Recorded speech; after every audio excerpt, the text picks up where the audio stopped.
I am Kiara, 32 years old, and a lead cybersecurity consultant. Wash my clothes and make breakfast right now. That was the command from my husband's 19-year-old step-niece, who had been living completely rent-free in my luxury Atlanta penthouse for 2 months. When she hurled a heavy wicker basket of her dirty laundry complete with soiled underwear directly into my face, I did not just stand there and take it. I grabbed that exact pair of underwear and forcefully shoved it right back into her screaming mouth. My husband rushed in to defend her, entirely unaware that his reaction was about to trigger the systematic destruction of his entire fake life. Before I continue this story, let me know where you are watching from in the comments below. Hit like and subscribe if you have ever had to put an entitled relative in their absolute place. The morning started like any other Tuesday. The Atlanta skyline glowed a brilliant orange and pink outside the floor-to-ceiling windows of the downtown penthouse I had purchased long before I ever put a wedding ring on my finger. I was standing at the massive marble kitchen island, nursing a cup of black coffee, completely focused on reviewing the final risk assessment metrics for a massive cybersecurity pitch I had to deliver to a global banking client at 9 o'clock. The stakes were incredibly high, but I always thrived under pressure. What I did not thrive under was the sound of heavy dragging footsteps slapping against my pristine hardwood floors. Ashley emerged from the guest wing, looking like a hurricane of bad attitude and expensive loungewear that I had inevitably paid for. She was 19, white, and completely convinced the world owed her a lavish existence simply for breathing. She was the daughter of Chloe, my husband Jamal's older stepsister, from his father's second marriage. Chloe had always played the perpetual victim, draining the energy and finances of everyone around her, and she had raised a daughter who was exactly the same. Ashley had crashed in my home 2 months ago under the guise of finding herself after dropping out of her freshman year of college. In reality, she was just hiding from her own mother, and Jamal had opened my doors to her without ever asking my permission. I ignored her dramatic sigh as she slumped against the stainless steel refrigerator. I kept my eyes locked on my tablet, mentally rehearsing my talking points regarding firewall vulnerabilities and network penetration testing. Then came the demand. I need you to wash my clothes and make breakfast. I actually paused, my finger hovering over the glowing screen. I slowly looked up, trying to process the sheer audacity radiating from this teenager. She was glaring at me, her arms crossed, tapping her bare foot impatiently against the tile. I told her very calmly that I was preparing for a major corporate presentation, that the kitchen was fully stocked if she wanted to cook her own food, and that the washer and dryer were right down the hall. I turned my attention back to my work, assuming the boundary had been firmly set. That was my first monumental mistake. A split second later, a heavy laundry basket slammed directly into my chest and face. The violent impact knocked the wind out of me and sent my hot coffee splashing all over the counter, narrowly missing my expensive work tablet.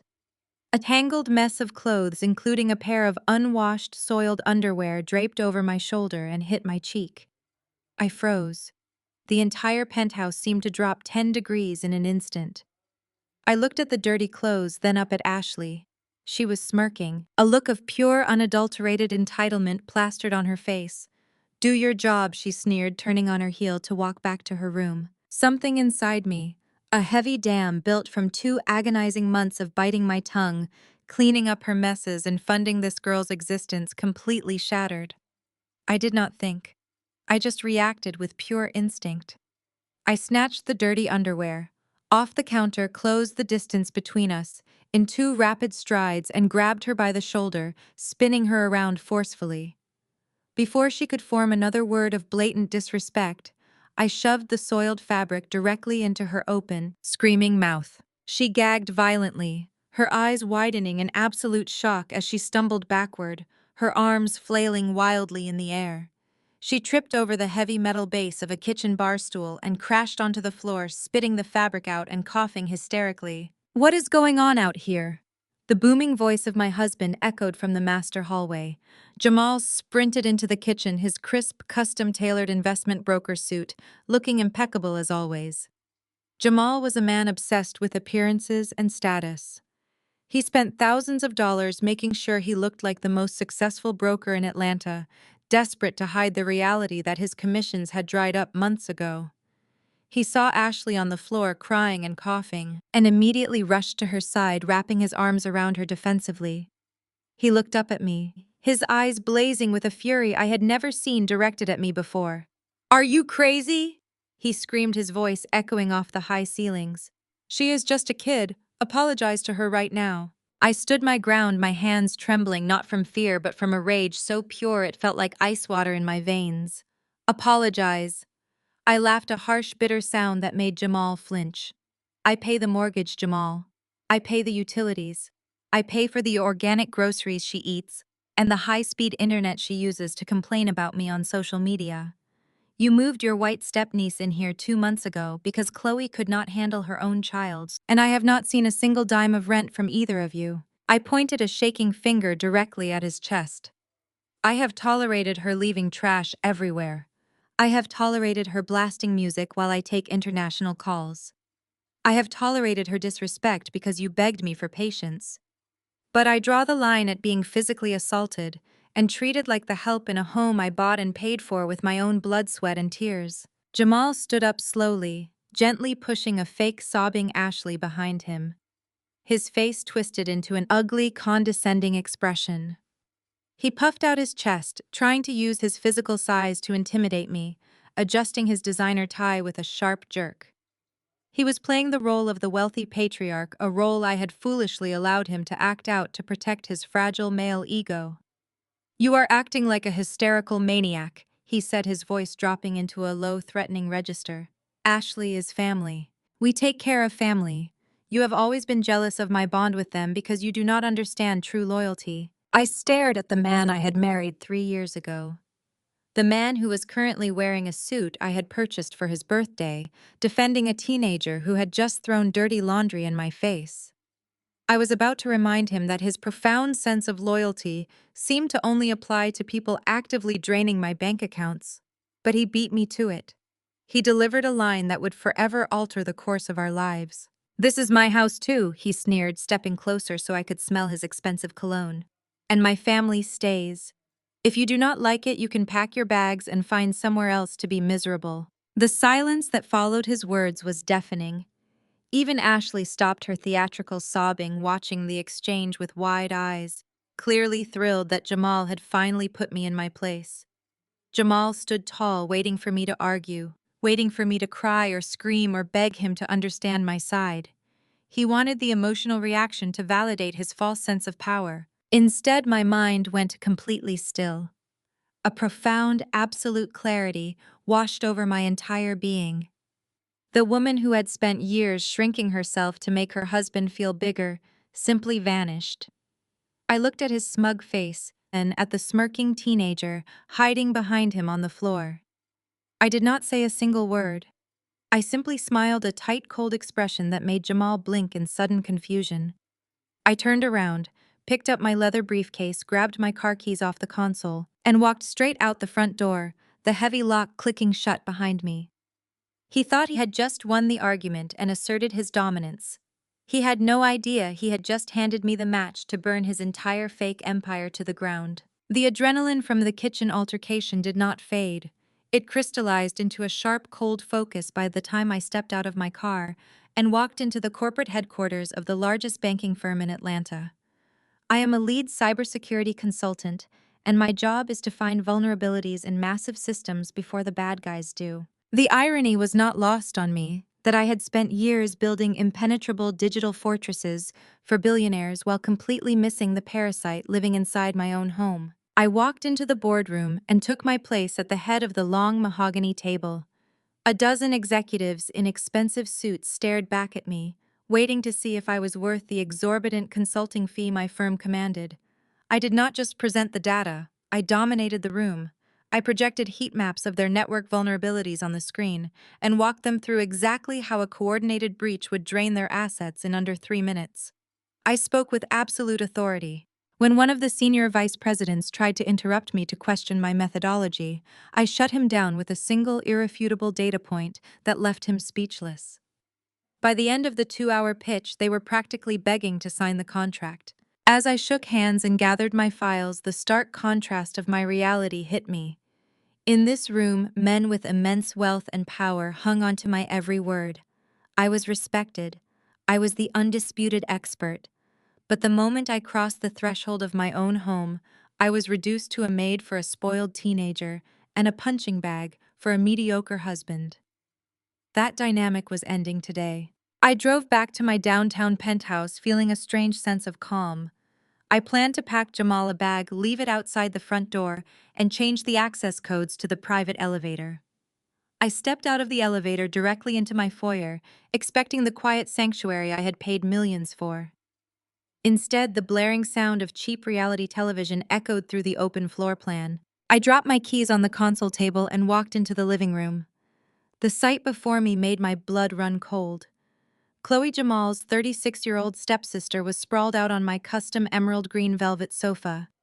She was wearing my imported silk robe, the one I had bought during a solo trip to Milan. Her bare feet were propped up on my glass coffee table right next to a half-empty bottle of my vintage Cabernet. Chloe had always played the perpetual victim. She blamed everyone else for her failed boutique businesses and her inability to hold down a job. Jamal constantly made excuses for her, claiming she just needed a little help to get back on her feet. I had allowed her daughter Ashley to stay with us because Chloe claimed she was going through a severe depressive episode and needed space. Apparently, her idea of a depressive episode involved treating my luxury home like a day spa. She did not even flinch when I walked into the room. She took a slow sip of my wine, lowered the glass, and glared at me with a look of absolute disgust. "Jamal called me," she said, her voice dripping with venom. "He told me you attacked my daughter this morning. He said you lost your mind and assaulted a child." I stared at her, taking in the sheer audacity of the woman sitting in my clothes, drinking my wine in my house. I told her that her daughter threw soiled laundry in my face and demanded I cook for her. I told her that if Ashley was a child, then Chloe had severely failed at raising one. Chloe scoffed and rolled her eyes. "You have always been jealous of our family bond. You are just a bitter woman who does not understand what real family means. You think because you have a little corporate job you can look down on us. You are incredibly lucky Jamal even lets you live in his penthouse with your terrible attitude. If it were up to me, he would have kicked your ungrateful behind to the curb months ago." The room seemed to stop spinning. The ambient noise from the television faded into dead silence. I stood perfectly still, my eyes locked on Chloe. "Jamal lets me live in his penthouse," I repeated, my voice dangerously low and steady. "Is that what he told you?" Chloe smirked, swirling the red wine in her glass. "Of course it is. He told me all about how he pays for everything. He told me how your little computer job barely covers your own shopping habits and how he had to buy this place just to give you the lifestyle you demanded. He is a saint for putting up with a dependent like you. You should be down on your knees thanking him every single day instead of abusing his family." The puzzle pieces slammed together in my mind with terrifying clarity. Jamal was an investment broker, but his commissions had dried up over a year ago. He had been struggling to make the payments on his luxury car, let alone afford downtown real estate. I paid the mortgage. I paid the utility bills. I paid the exorbitant HOA fees. I even paid for the groceries Chloe and Ashley were currently devouring. But Jamal had been lying. He had been gaslighting his entire step-family, painting himself as the wealthy, successful patriarch who generously provided for his struggling wife. He had built an entire fictional universe where he was the savior and I was the charity case. It explained everything. It explained why Beatrice, my mother-in-law, constantly made snide remarks about me needing to be more grateful. It explained why Ashley felt so comfortable demanding I wash her clothes. They actually believed I was a freeloader living on Jamal's dime. The fragile male ego is a dangerous thing, but Jamal had taken it to a level of delusion I could barely comprehend. He was using my hard-earned wealth to buy respect from a family that constantly drained him dry. I did not scream. I did not throw things. I let out a low, dark laugh that caused Chloe's smug smile to falter. I told Chloe to stay exactly where she was. I told her I was going to my office to get a single piece of paper that would clear up this little misunderstanding about who let who live in this penthouse. I turned on my heel and marched down the long hallway toward my home office. My mind was racing with 1,000 different ways to legally decimate my husband. I reached my office, securely shutting the heavy oak door behind me. I walked over to the built-in bookcase and shifted a framed photograph to the side, revealing the digital keypad of my wall safe. I kept all my most important documents in there: passports, emergency cash, and the original physical deed to the penthouse. I was going to take that deed walk back into the living room, drop it in Chloe's wine glass, and then physically drag her out the front door. I quickly typed in my 6-digit biometric passcode. The keypad beeped in confirmation, and the heavy steel bolts clicked open. I pulled the heavy handle and swung the door wide. I reached my hand inside the dark compartment, expecting to feel the thick, familiar manila envelope containing the property records. Instead, my fingers met cold, empty metal. I froze. I pulled my hand back and turned on the small light inside the safe. The shelves were completely bare. The emergency cash was gone. The folder containing my birth certificate and passport was gone. And the deed to the multi-million-dollar penthouse I had purchased entirely on my own was completely missing. I stared into the cold, hollow space of my wall safe. My breathing completely stopped. The physical deed to my downtown penthouse was gone. I did not scream. I did not cry. I reached into my pocket and pulled out my phone. I dialed the one person in Atlanta who could match my level of ruthless efficiency: Tasha. She has been my best friend since our freshman year at Spelman College, and she is currently the most terrifying corporate real estate attorney in the state of Georgia. She picked up on the second ring. I told her the safe was empty and Jamal had taken the documents. She did not waste a single second offering empty sympathy. She asked for my parcel identification number and told me to give her 2 minutes. I paced the length of my home office, listening to the rapid clicking of her keyboard through the speaker. When Tasha finally spoke, her voice had dropped an entire octave. "Kiara," she said, her tone razor sharp. "Jamal did not just take the physical paper. He filed a quitclaim deed with the county clerk 3 days ago." I stopped pacing.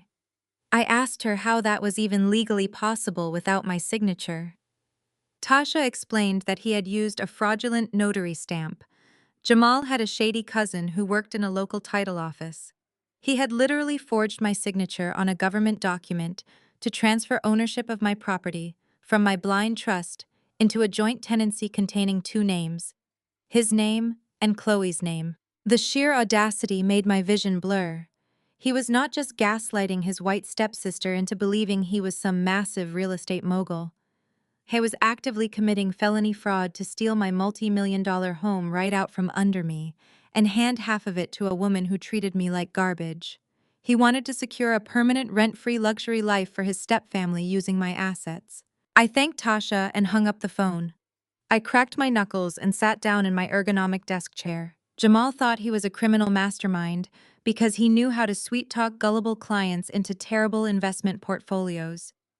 He severely forgot who he married. I am a lead cybersecurity consultant. I break into banking mainframes for a living. Hacking my own husband on a home network I personally built was like taking candy from a baby. I pulled up my command terminal. My fingers flew across the mechanical keyboard. I bypassed his laptop firewall in under 40 seconds. I mirrored his entire hard drive directly to my dual monitors. I could now see exactly what he was doing in the other room. I watched his mouse cursor move across the screen in real time as he browsed the internet in the living room. I ignored his web browser and dug straight into his hidden directories. Jamal was arrogant, but he was not smart. He used the same weak password for everything. I cracked his encrypted folders in less than 2 minutes and opened a directory labeled offshore tax documents. What I found inside made my stomach physically turn. Jamal was not just faking his success to impress his family. He was entirely broke. I opened his brokerage statements and saw nothing but zeros. His investment commissions had completely dried up 14 months ago. He had absolutely no income. A sick feeling washed over me. If Jamal had no money, how was he paying for his custom-tailored suits? How was he leasing that brand-new luxury car sitting in my parking garage? I opened the statements for our joint savings account. This was the account we set up for future emergency investments, and I contributed 90% of the funds. He had been siphoning my hard-earned money for over a year. I watched the transaction logs scroll down my screen. Thousands of dollars were being transferred out on a weekly basis. But the money was not just going to his car payments or his expensive watches. I traced the wire routing numbers, and the truth hit me harder than the laundry basket Ashley had thrown at my face. $30,000 went to a commercial lease for Chloe's organic soap boutique, which went bankrupt in 3 months.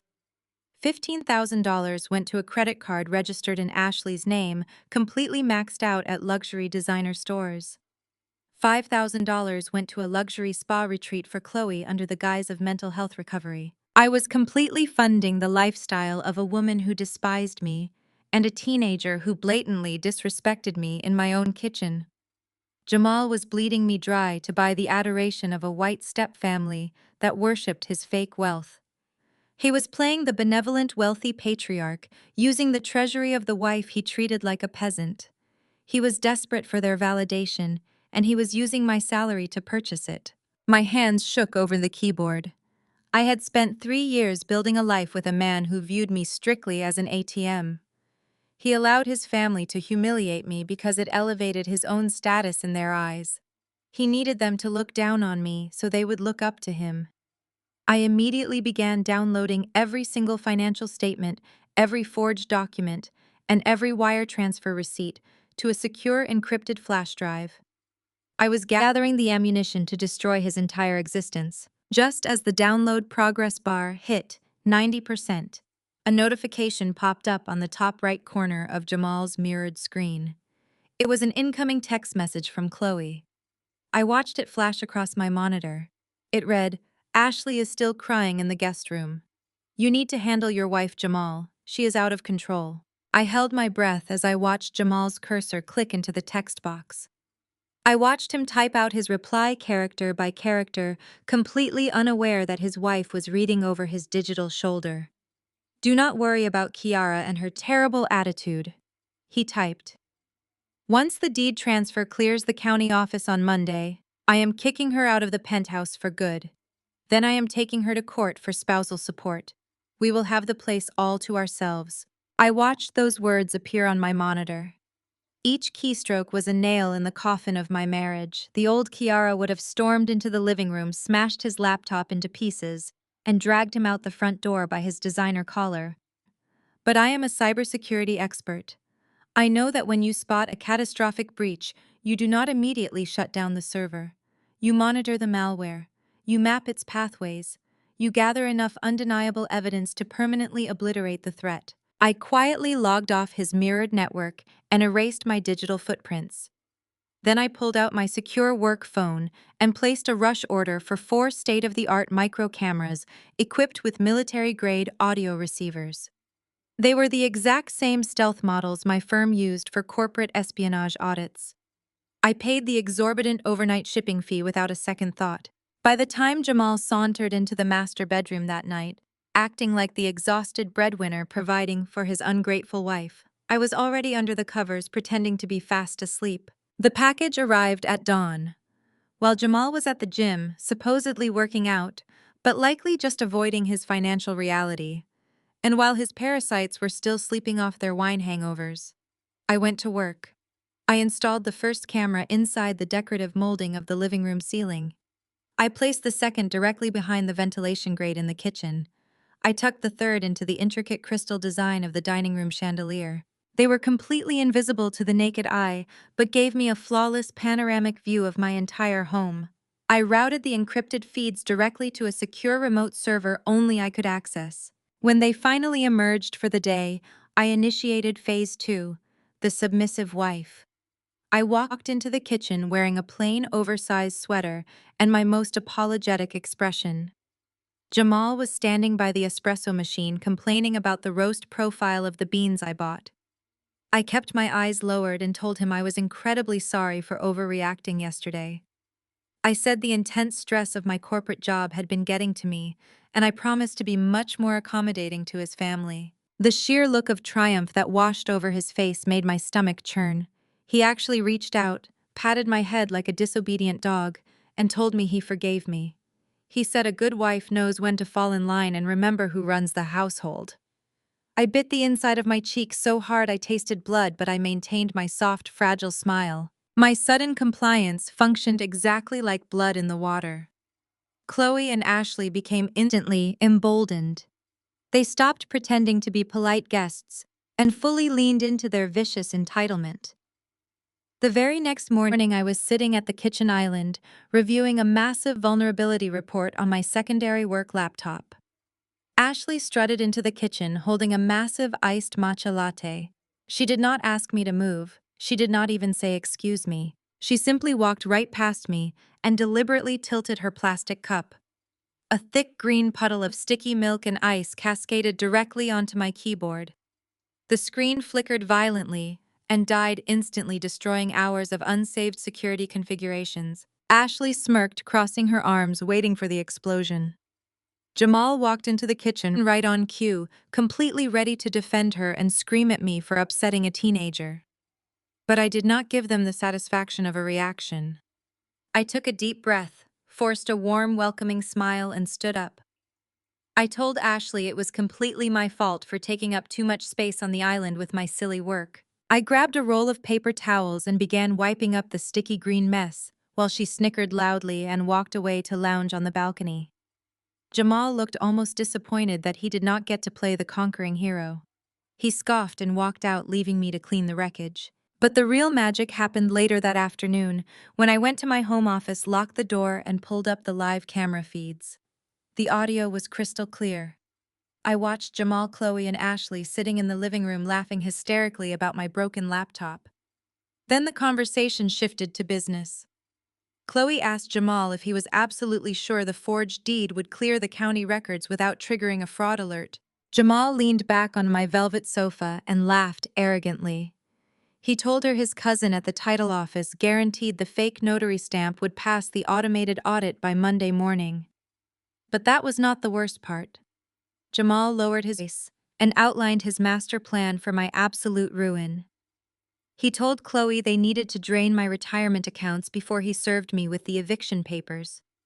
He said he had already downloaded the digital transfer authorization forms from my brokerage firm. He planned to forge my digital signature and wire my entire life savings directly into the hidden offshore account I had discovered yesterday. Ashley chimed in from the corner, asking if she could use some of that stolen retirement money to buy a new car since she would need one to get around Atlanta. Jamal smiled and promised her a brand new Range Rover the exact second the funds cleared.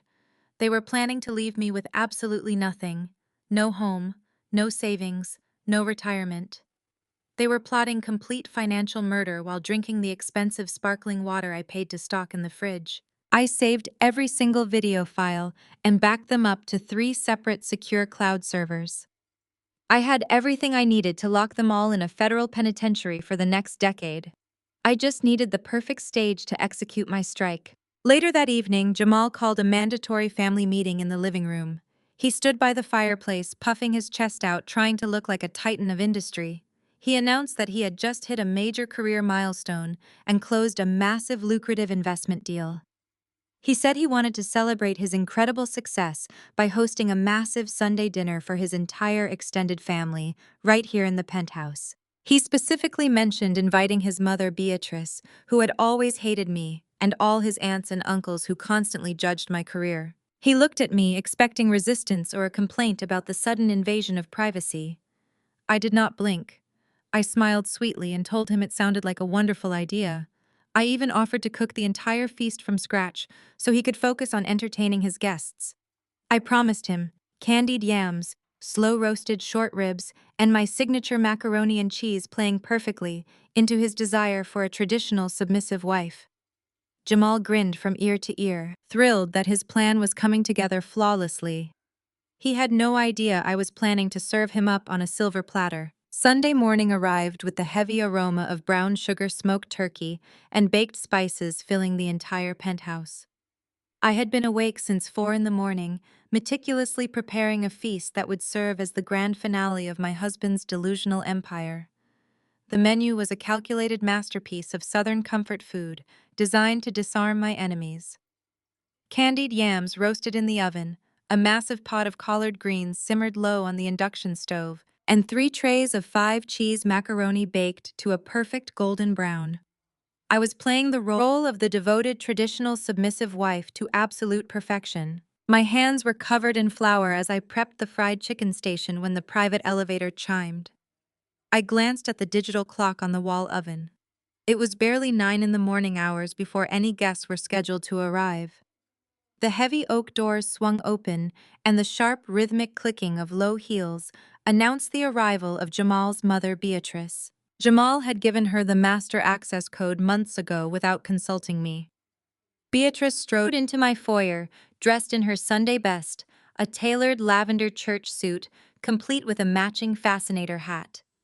She carried a single aluminum pan wrapped in foil, holding it in front of her like a weapon. Beatrice had always viewed me as an obstacle rather than a daughter-in-law. She worshipped the ground Jamal walked on, blinding herself to his financial incompetence and manipulative nature. To Beatrice, Jamal was the golden boy who could do no wrong, and I was simply the ungrateful woman lucky enough to be chosen by him. She marched directly into my pristine kitchen, bypassing me entirely to drop her foil-wrapped pan onto the marble island with a loud clatter. She did not say good morning. She did not ask how I was doing. She immediately leaned over the stove, lifting the lid off my simmering collard greens and sniffing the steam with a look of profound disappointment. "You did not use the smoked neck bones like I told you to," Beatrice stated, dropping the lid back down with a sharp clang. I smiled sweetly, wiping my hands on a kitchen towel. I told her I used smoked turkey tails because Jamal mentioned he was trying to watch his cholesterol. Beatrice scoffed, crossing her arms over her chest and looking me up and down. "Jamal works hard enough paying for all of this," she said, gesturing vaguely at the luxury kitchen appliances I had purchased with my own annual bonus. "A man carrying the financial weight of this entire family deserves his greens cooked the right way. He always needed a traditional woman to take care of him. It is an absolute blessing he makes enough money to support your little computer hobbies, Kiara. You should be grateful he has not left you for someone who knows how to properly run a household." I kept my smile perfectly pinned in place. My little computer hobbies. That was how Jamal had translated my title as a lead cybersecurity consultant to his mother. He had convinced her that my six-figure corporate salary was just pocket change from a part-time tech support gig. I turned back to the cutting board and began slicing bell peppers. I did not correct her. I let her live comfortably inside the delusion Jamal had built for her, knowing that the higher they climbed up this tower of lies, the harder they were going to shatter against the pavement. The sound of a door opening down the hall interrupted Beatrice's impromptu inspection of my pantry. Chloe shuffled into the kitchen, yawning loudly. She was wearing my silk robe again, her messy blonde hair piled on top of her head.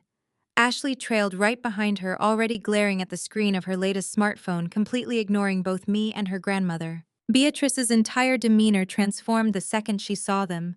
The harsh, judgmental scowl melted into a wide, fawning smile. She rushed over to Chloe and pulled her into a tight hug, completely ignoring the fact that Chloe was currently wearing clothes stolen directly from my master closet. "Look at my beautiful girls," Beatrice cooed, patting Chloe's cheek. "You look exhausted, sweetheart. You work so hard taking care of Ashley." I kept chopping my peppers, fighting the urge to laugh out loud. Chloe was currently doing absolutely nothing but sitting on a bar stool and loudly filing her fingernails, letting the white dust fall directly onto my clean countertops. She had not worked a single day since she moved in, and her version of devoted motherhood involved letting Ashley max out credit cards and sleep until noon. But in Beatrice's eyes, Chloe was a martyr. "It is so exhausting," Chloe whined, blowing on her freshly filed nails. "I just worry about Ashley's future so much. Being a dedicated mother takes everything out of you." Beatrice nodded sympathetically, throwing a sharp, pointed glare in my direction. "Well, a real woman knows that raising children is her highest calling. It takes a special kind of selfless devotion to be a mother. Some women are just too selfish and career-obsessed to understand that kind of love. They would rather stare at screens all day than build a legacy." The childless dig hit the air like a lead balloon. Beatrice knew exactly what she was doing. She knew Jamal and I had stopped trying for a baby last year, completely unaware that I had stopped, because I found out Jamal was secretly funneling our fertility treatment funds to pay off his gambling debts. I breathed in deeply, tasting the bitter irony of her insult. I simply agreed with her, stating that motherhood certainly required a specific type of character. Jamal finally emerged from the master suite freshly showered and wearing a crisp designer button-down. He beamed when he saw his mother rushing over to kiss her cheek. He completely ignored me, stepping right past where I was prepping the chicken. "Kiara, get my mother a glass of sparkling water with lemon," he ordered, snapping his fingers in my direction before leaning against the island to chat with Chloe. I put down my knife, washed my hands, and fetched the water exactly as instructed. I served it to Beatrice with a polite nod. I was observing them through the lens of a hacker who had already breached a secure mainframe. Every insult they hurled, every condescending command Jamal barked, was just another data point confirming that my impending retaliation was entirely justified. They were so blinded by their own arrogance, they could not see the digital snare pulled tight around their ankles. Jamal announced he needed to take a quick phone call regarding his massive career milestone before the rest of the extended family arrived. He strutted out of the kitchen and headed toward the balcony, leaving me alone with the three women who desperately wanted to see me ruined. I turned my back to them, focusing entirely on the stove. I picked up a heavy wooden spoon and began slowly stirring the massive pot of collard greens. The kitchen exhaust fan hummed steadily overhead, masking the ambient noise of the penthouse. Beatrice leaned over the kitchen island, pulling Chloe closer to her.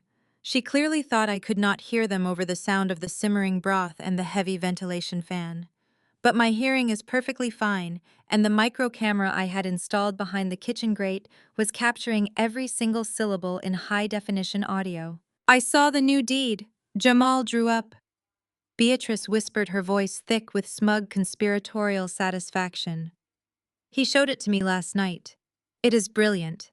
You and Ashley are going to love having this penthouse all to yourselves once he finalizes the eviction." Chloe giggled softly, a high grating sound that bounced off the marble walls. "I cannot wait," Chloe whispered back.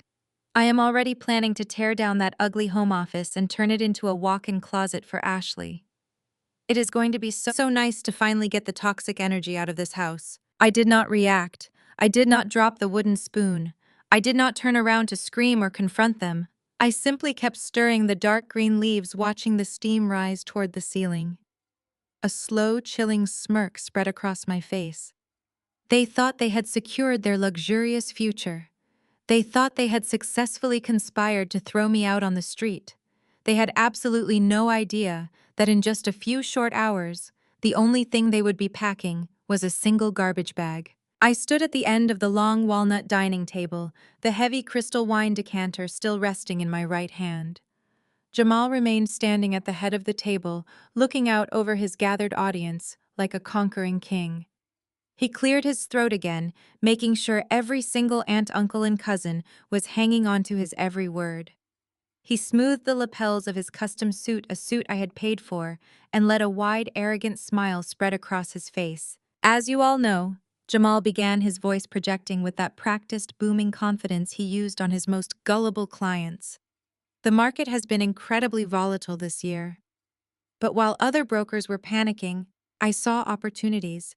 I made aggressive moves, and those moves have yielded returns that are going to change the trajectory of our entire bloodline." He paused, letting the massive lie hang in the air, soaking up the admiring nods from Uncle Calvin and the quiet murmurs of approval from the extended family. He was putting on the performance of a lifetime, masking the reality of his completely empty bank accounts with sheer, unadulterated charisma. I watched him through the eyes of a cybersecurity expert tracking a malicious virus. He was not just lying to them. He was actively setting me up for public slaughter, using his family as the audience for my execution. "I have always believed that when God blesses you with unimaginable wealth, it is your absolute duty to lift up those who share your name." Jamal continued, placing his hand over his heart. "Family is the foundation of everything. And recently my sister Chloe and my beautiful niece Ashley have been going through an incredibly difficult transition. They needed a safe harbor, and I was blessed enough to provide it. But temporary shelter is not enough for the people I love. They deserve permanence. They deserve security." Jamal turned his gaze directly toward Chloe, who was already pressing her hands to her mouth, putting on a flawless display of shocked anticipation. "That is why I have decided to share my success in the most permanent way possible." Jamal announced, his voice rising in dramatic crescendo. Because my portfolio has performed so exceptionally well, I have officially drawn up the paperwork to gift this entire luxury penthouse to Chloe and Ashley. I am transferring the deed into their names. This is your home now permanently. You never have to worry about a roof over your heads again. The dining room erupted.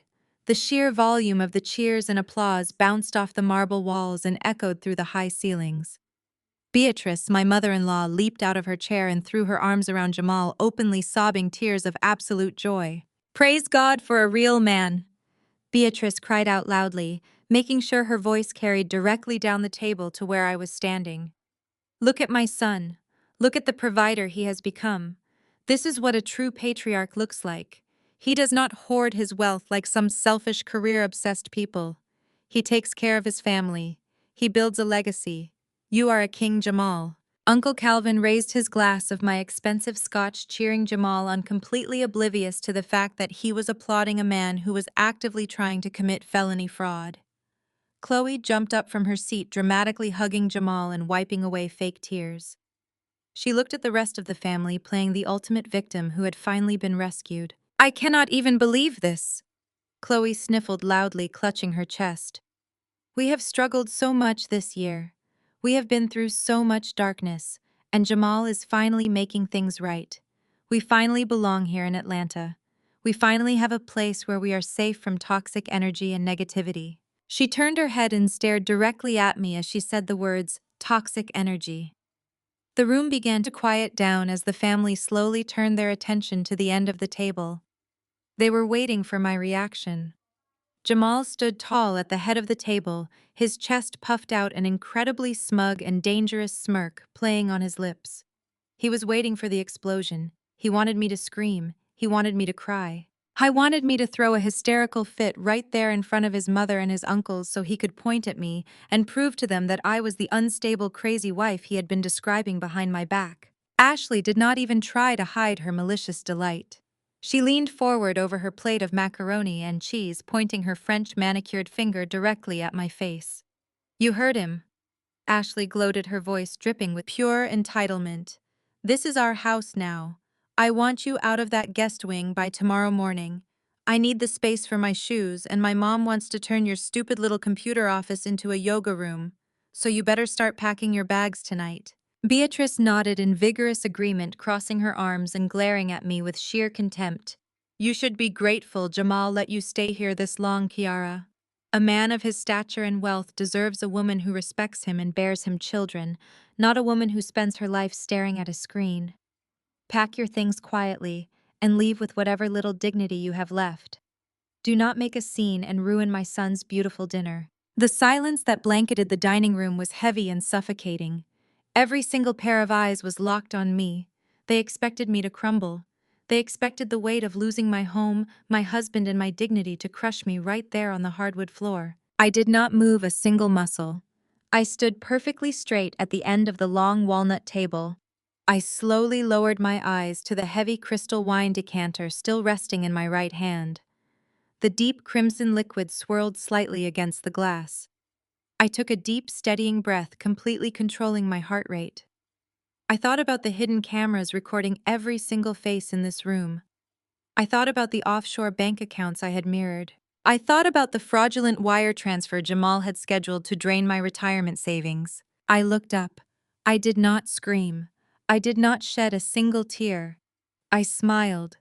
It was not a fragile, heartbroken smile.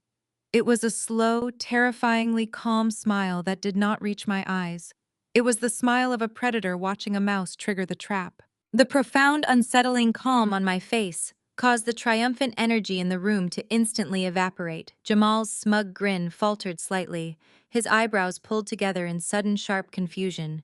He was a manipulator who relied on emotional reactions to maintain control, and my absolute lack of panic was deeply unnerving to him.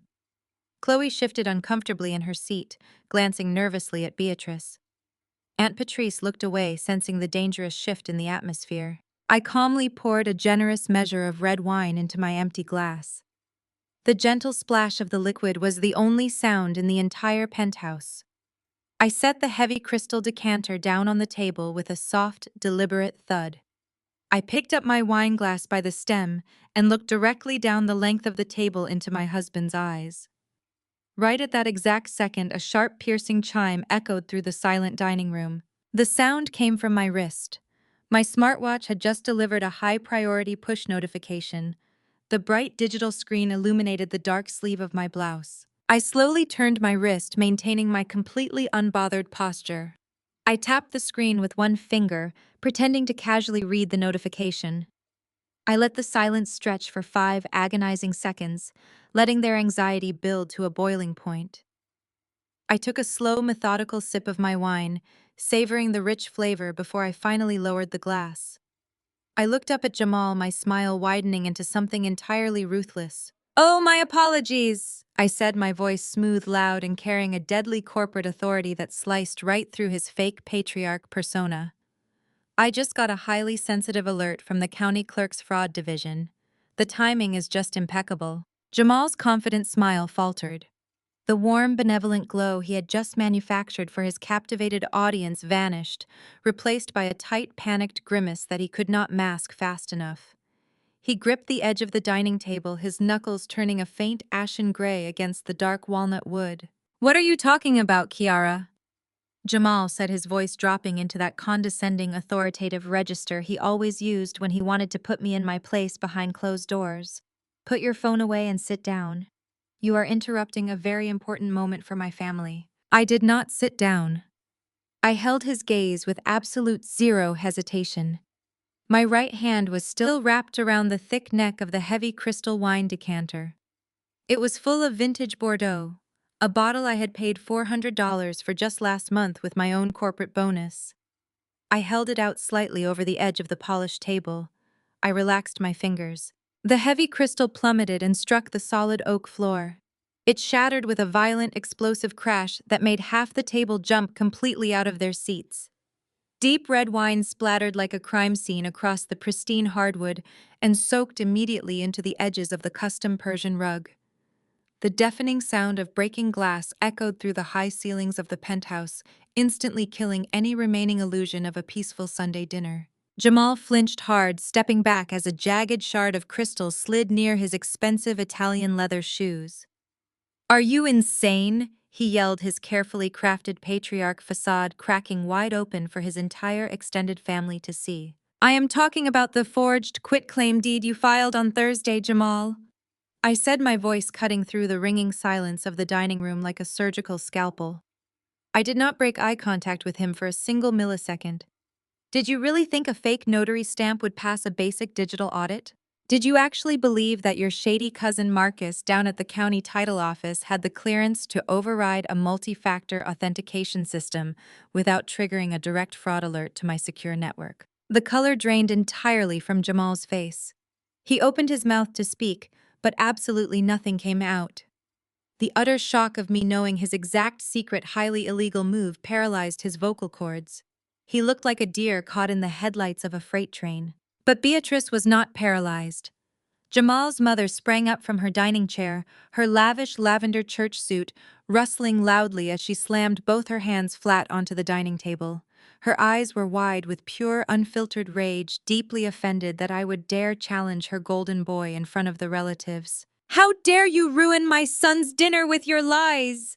Beatrice shrieked, pointing a trembling, accusing finger directly at my face. "You ungrateful, spiteful woman. You have been jealous of Jamal's success since the day he married you. You cannot stand the fact that he is a wealthy provider, and you are just a woman pushing buttons on a keyboard. You broke a glass in his beautiful home just to throw a childish tantrum because he chose to bless his sister with property instead of you." Chloe immediately sensed the volatile shift in the room and leaned hard into her professional victim routine.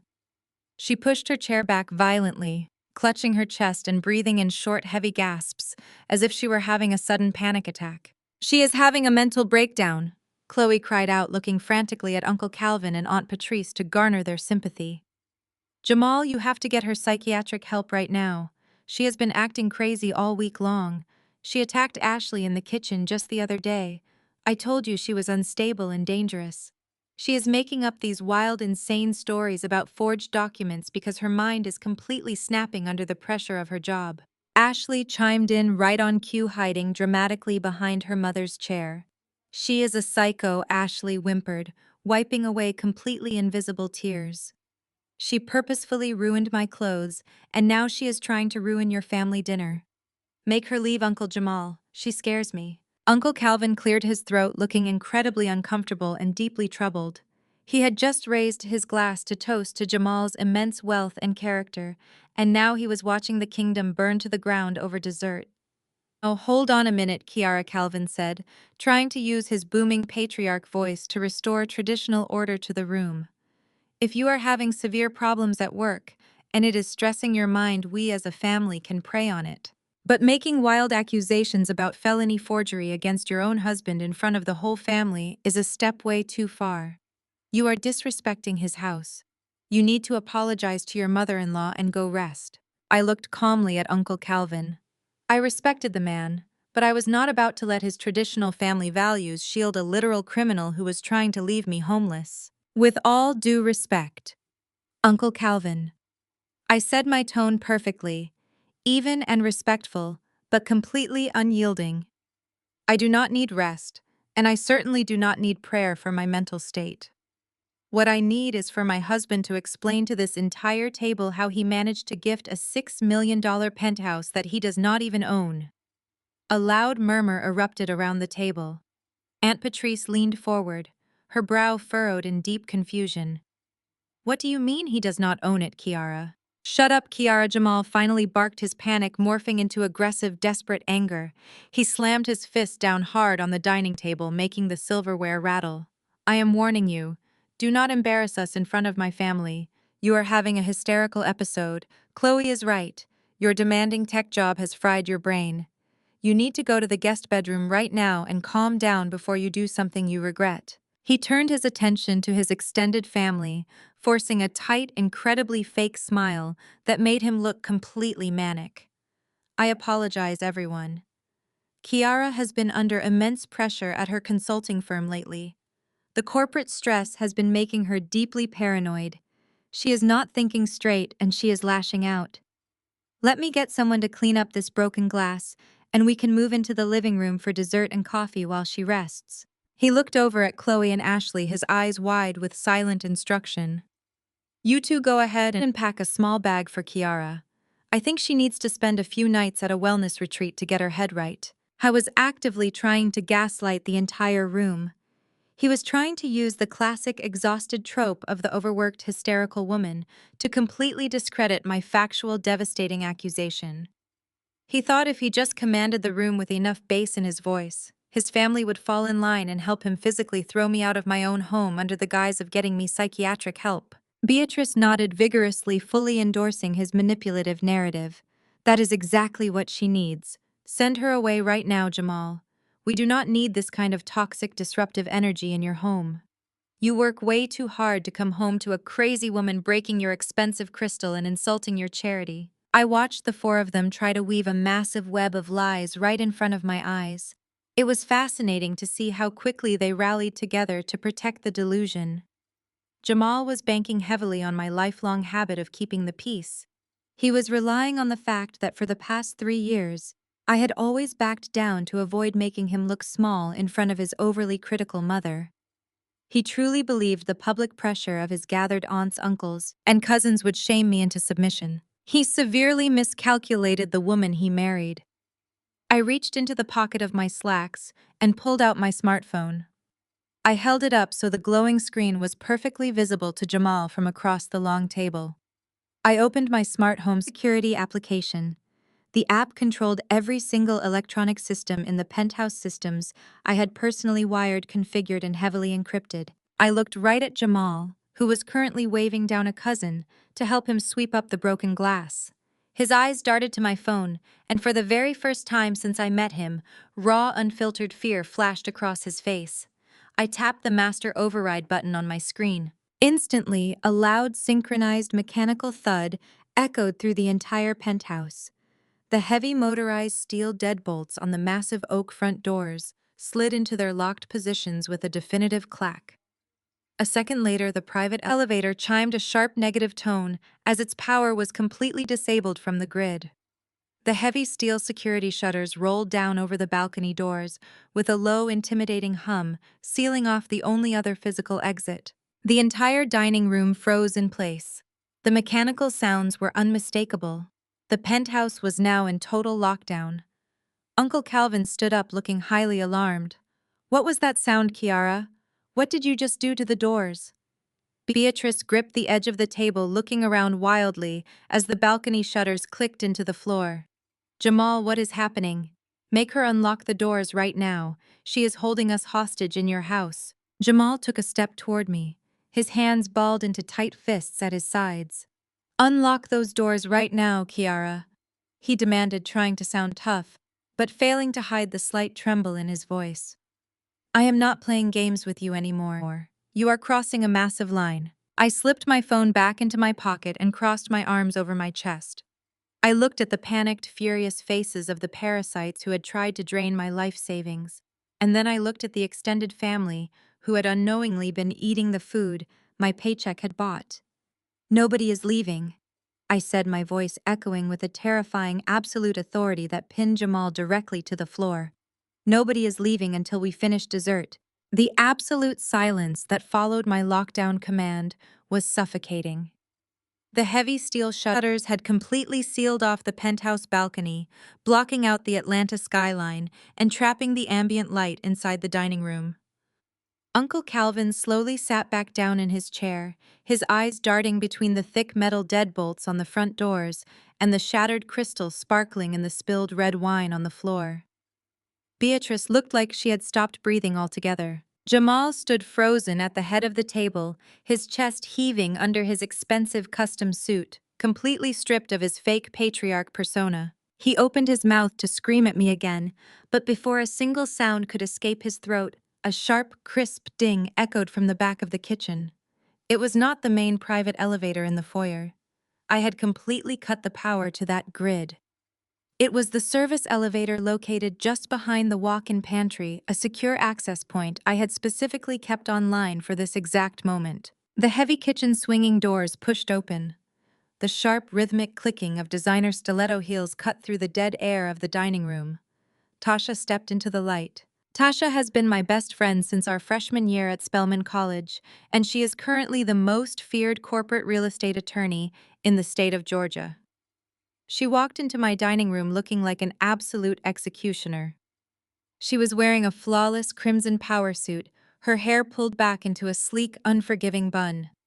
Her face was completely devoid of emotion. She did not look at the spilled wine. She did not look at Beatrice or Uncle Calvin. She marched straight past the kitchen island holding 3 massive, heavily stuffed legal folders. Flanking her was a towering, broad-shouldered man wearing a tactical vest and a plain black polo shirt. He was a licensed private process server, and he looked like he flipped cars for a living. "Who in the world is this?" Beatrice demanded, her voice cracking as she clutched the edge of the dining table. "Jamal, call the building concierge right now. There are intruders in your home." Jamal could not move. He recognized Tasha immediately. He knew exactly what she did for a living, and the sight of her standing in his dining room with legal documents caused the last remaining drops of blood to drain directly from his face. Tasha did not offer a polite greeting. She did not introduce herself to his extended family. She walked directly up to the head of the long walnut table. With a sharp, violent motion, she slammed the first 2-inch thick manila folder right down onto Jamal's dinner plate, sending a splatter of leftover macaroni and cheese flying across the polished wood. "Jamal Harrison," Tasha announced, her voice booming with cold legal authority. "You have officially been served." She pivoted instantly. She took 2 steps down the right side of the table and slammed the second massive folder down right in front of Chloe. Chloe jumped violently in her seat, knocking over her water glass. "Chloe Evans," Tasha stated, staring a hole straight through Jamal's entitled, perpetually victimized white stepsister. "You have officially been served." Tasha took one final step and dropped the third folder directly onto Ashley's lap. The spoiled 19-year-old stared at the thick legal documents, her arrogant smirk finally dissolving into genuine, unadulterated confusion. "Ashley Evans," Evans, Tasha finished adjusting her crimson blazer. You have officially been served. Chloe shrieked and pushed her chair back so hard it nearly tipped over. She treated the manila folder like it was highly radioactive. She looked frantically at Jamal, her eyes wide with panic. What is this? Chloe yelled, her voice pitching into a hysterical whine.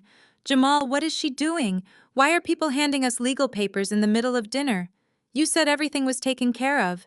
You said the house was ours. Beatrice stood up again, pointing a shaking finger at Tasha. You march yourself right out of my son's house this instant. I do not care what kind of fake paperwork you brought in here. Kiara is having a severe mental breakdown from her little computer job, and she hired you to come in here and ruin a blessed family gathering. Jamal desperately seized his mother's excuse. It was his only lifeline. He let out a loud, booming, completely unnatural laugh that echoed awkwardly against the closed steel shutters. He wiped a bead of sweat from his forehead and turned to Uncle Calvin and Aunt Patrice, holding his hands up in a placating gesture. Do not worry about this, everybody, Jamal said, his voice trembling slightly despite his best efforts to sound commanding. This is exactly what I was talking about earlier. Kiara has completely lost her mind. The corporate stress has made her clinically paranoid. She hired her little college friend to come in here and play a prank because she is jealous of my success and jealous that I am providing for my sister. It is a sick, twisted joke. Jamal stepped away from the head of the table. He puffed his chest out, trying to summon the physical intimidation he used to bully me behind closed doors. He marched directly up to Tasha, completely ignoring the massive process servers standing just a few feet away. Jamal thought he could handle Tasha the same way he handled his gullible clients. He thought because he was a tall, broad-shouldered man, he could simply physically dominate a woman into submission in front of his family. This ends right now, Jamal growled, stepping into Tasha's personal space. You are trespassing in my luxury penthouse. You are going to take this fake garbage off my dining table. You are going to leave my property, and then I am calling the police to have you arrested for breaking and entering. Jamal reached out and firmly grabbed Tasha by the shoulder of her tailored crimson blazer, fully intending to shove her backward toward the kitchen doors. He wanted to look like the strong, protective patriarch defending his home from crazy women. He severely underestimated who he was touching. Tasha did not stumble backward. She did not flinch. She slowly looked down at his heavy hand gripping her shoulder, and then she looked Jamal dead in the eyes. The absolute venom in her glare made the entire room hold its collective breath. With a movement so fast and aggressive it made a sharp slapping sound, Tasha forcefully swatted Jamal's arm away. The strike echoed through the silent dining room like a gunshot. Jamal stumbled backward, clutching his wrist in pure shock. Touch me again, Tasha said, her voice dropping into a lethal, terrifying whisper that carried to every single corner of the room. Touch me again, and I will personally add aggravated battery to the federal wire fraud charges my client just filed against you. The entire family gasped in unison. Aunt Patrice dropped her silver fork onto her plate with a loud clatter. Uncle Calvin stood all the way up his chair, scraping loudly against the hardwood floor. The word federal shifted the entire dynamic of the room in a fraction of a second. This was no longer a domestic argument over a broken wine glass. This was the government. Federal charges, Uncle Calvin repeated, looking from Tasha to Jamal in absolute horror. Jamal, what is this woman talking about? What did you do? The silence in the dining room was so absolute you could hear the ice melting in Uncle Calvin's glass. He stared at Tasha and then shifted his gaze to Jamal. Federal charges. Uncle Calvin repeated, his booming voice reduced to a harsh whisper. Jamal, what is this woman talking about? What did you do? Jamal opened his mouth, but his voice failed him. He looked at his mother, then at Chloe, and thick legal folders sitting on his ruined dinner plate. I was drowning, and everyone at the table could finally see the water rising over his head. I stepped forward from the end of the table. I walked over to Tasha and took the sleek silver tablet she had pulled from her briefcase. I tapped the screen, pulling up the official property tax records and the corporate registry files from the Georgia Secretary of State database. I did not hand the tablet to Jamal. I walked directly to the left side of the table and placed it right in front of my mother-in-law. Look closely, Beatrice, I said, keeping my voice perfectly calm and measured. Read the name of the registered owner of this penthouse. Beatrice scoffed, turning her nose up at the screen. She crossed her arms over her lavender suit, refusing to look. I do not need to read your fabricated computer documents, Kiara. My son bought this home with his hard-earned money. He is a successful investment broker. You are just trying to embarrass him because you are bitter and barren. I leaned down slightly, planting my hands on the edge of the walnut table. Jamal did not buy this penthouse, Beatrice. Jamal does not own this penthouse. In fact, Jamal does not own the suit he is currently wearing or the car he drove here today. He is completely, undeniably broke. His investment commissions dried up 14 months ago. He has zero income. I bought this entire property through a blind LLC trust 2 years before I even knew your son existed.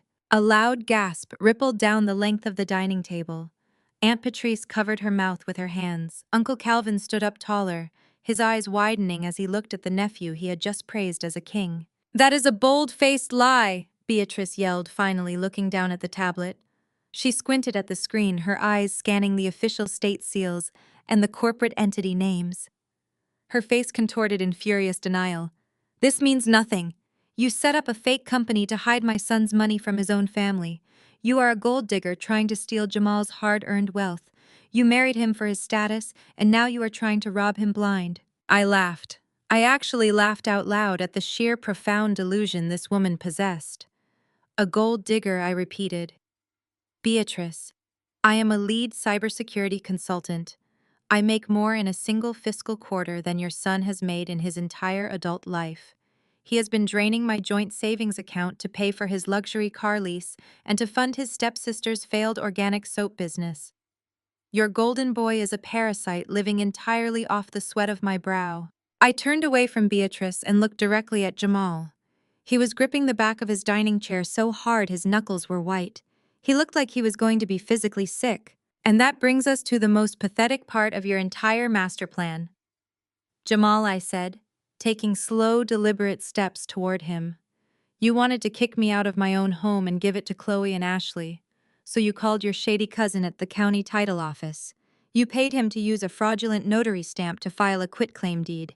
You forged my signature attempting to transfer the property from my name into a joint tenancy for you and your stepsister. Jamal swallowed hard sweat dripping down his temples. He could not look me in the eye. He stared at the floor, the shards of broken crystals sparkling in the spilled wine near his feet. But you are not just a criminal, Jamal, I continued, letting my voice ring out with absolute authority. You are an incredibly stupid criminal. You were so blinded by your own arrogance that you did not even perform a basic title search.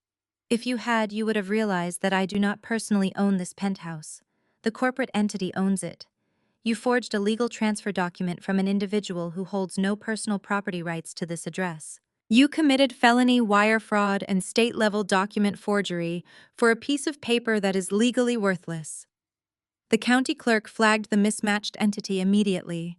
They locked the deed and notified my trust attorney within 24 hours. You ruined your entire life for absolutely nothing. The fallout was instantaneous. Uncle Calvin slammed his hands onto the table. Jamal, look at me right now, he roared. Is this true? Did you forge documents to steal from your own wife?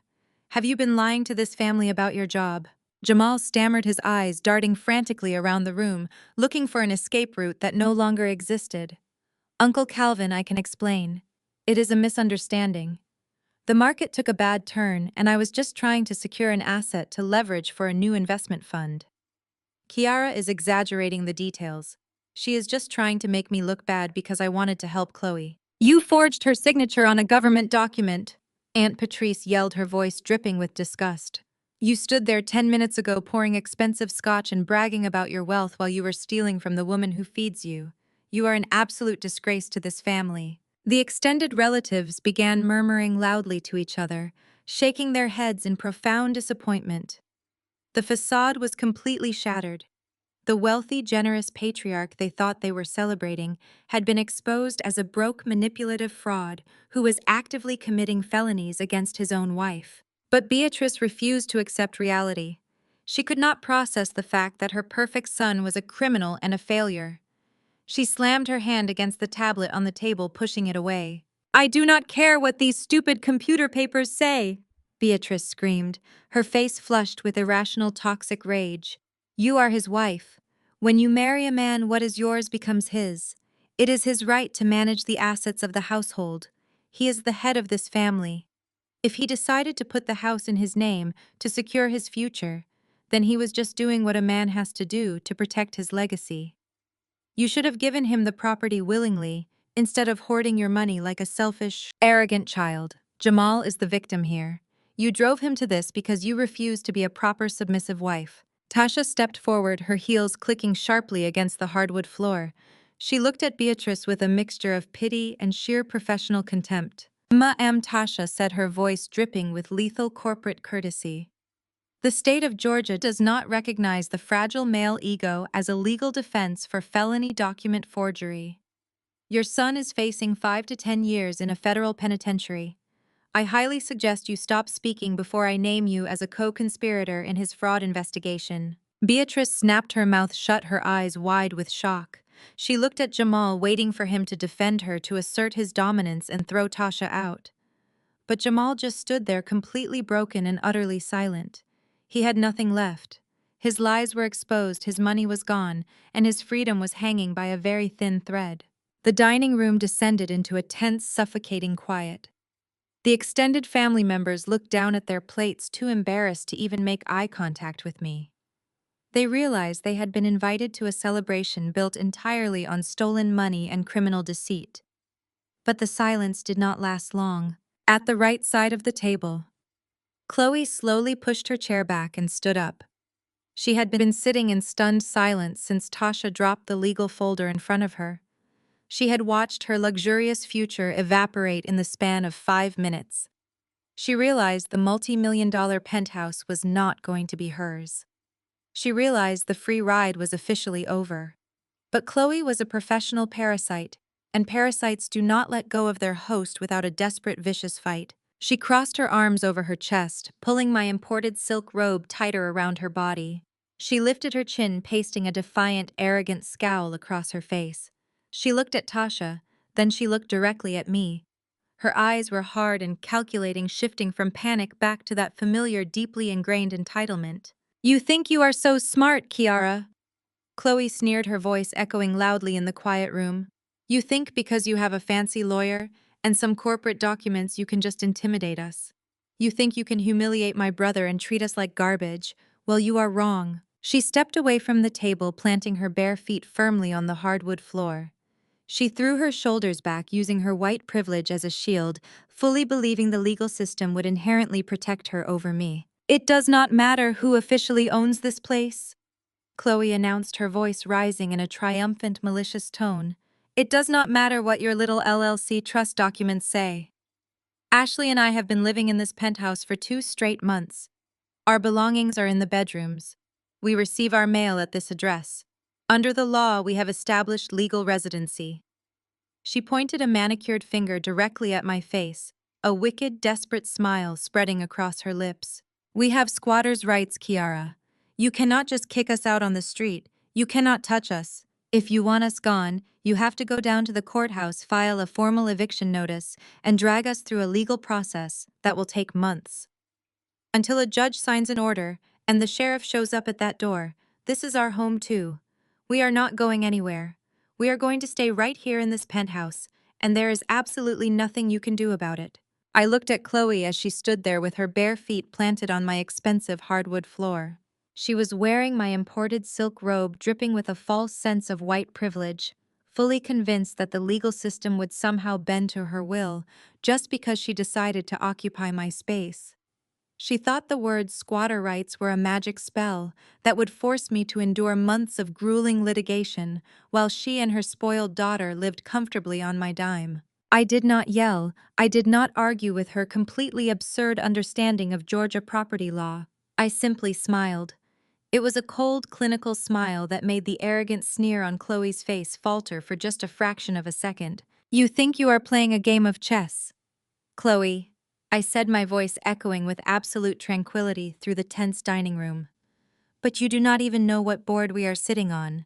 You think because you watched a daytime television show about tenant rights that you have successfully cornered a lead cybersecurity consultant in her own home.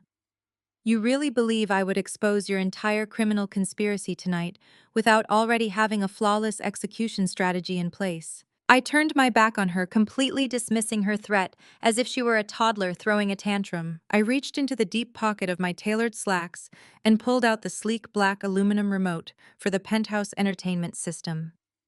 I pointed it toward the living room, right at the massive 85-inch organic light-emitting diode television mounted above the custom marble fireplace. I pressed the power button. The television flared to life with a deep cinematic hum that resonated in the chests of everyone sitting at the dining table. I tapped another button, syncing my secure encrypted server directly to the screen. The smart home system automatically responded to the media activation. The recessed lighting in the dining room dimmed to a low dramatic theater level. The heavy blackout shades, which had already descended over the balcony doors during my lockdown protocol, seemed to absorb the remaining ambient light, turning the open-concept penthouse into a dark private screening room. I have always believed that sunlight is the best disinfectant, I announced to the silent room, stepping aside, so every single family member had an unobstructed view of the massive screen. But sometimes you need a high-definition spotlight to really see the cockroaches scurrying in the dark. I hit play. The 85-inch screen illuminated the room with crystal-clear 4K resolution. The hidden micro cameras I had installed days ago were worth every single penny of the exorbitant overnight shipping fee. The video feed showed the exact kitchen we were all currently sitting adjacent to.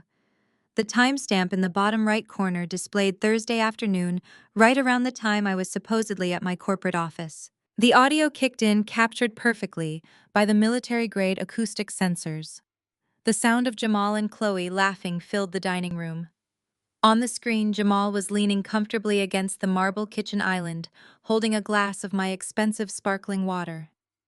Chloe was sitting on the very bar stool she had occupied when she first arrived, scrolling through her phone. The real life. Jamal, standing at the head of the dining table, let out a choked, suffocating gasp. He lunged forward, his eyes wide with sheer panic, reaching his hand out as if he could physically stop the video from playing. Tasha's massive private process server simply stepped directly into his path, crossing his thick, muscular arms over his tactical vest. Jamal slammed into the man like a bird hitting a pane of glass and stumbled backward, completely neutralized. On the massive television screen, the digital version of Jamal took a slow sip of his water and smiled at his stepsister. "Do not worry about Kiara and her terrible attitude," the digital Jamal said, his voice carrying clearly through the premium surround sound speakers. "She is clueless. She spends all day staring at her computer screens thinking she is so smart, but she never looks at what is happening right under her nose." Digital Chloe laughed, a high grating sound that made Uncle Calvin physically cringe in his dining chair. "Are you absolutely sure the forged deed will clear the county records without triggering a fraud alert?" "Digital?" Chloe asked, twisting a strand of blonde hair around her finger. "Because if she finds out before we change the locks, she is going to completely lose her mind." "Digital." Jamal waved his hand dismissively, projecting that same arrogant confidence he had used to deceive his family for years. "My cousin at the title office guaranteed the fake notary stamp will pass the automated audit by Monday morning. The system is flawed and we are exploiting it, but that is just the first step." The entire extended family sat paralyzed. Aunt Patrice had both hands clamped over her mouth, her eyes darting between the television screen and the real Jamal, who was currently sweating through his custom suit, trembling uncontrollably. "We need to drain her retirement accounts before I serve her with the eviction papers." "Digital." Jamal continued, lowering his voice into a conspiratorial whisper that the micro camera picked up flawlessly.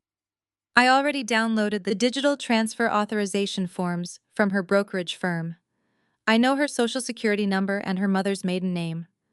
I am going to forge her digital signature tonight and wire her entire life savings directly into that offshore shell account I showed you." On the screen, Ashley walked into the frame carrying a shopping bag from a luxury designer store. "Can I use some of that stolen retirement money to buy a new car?"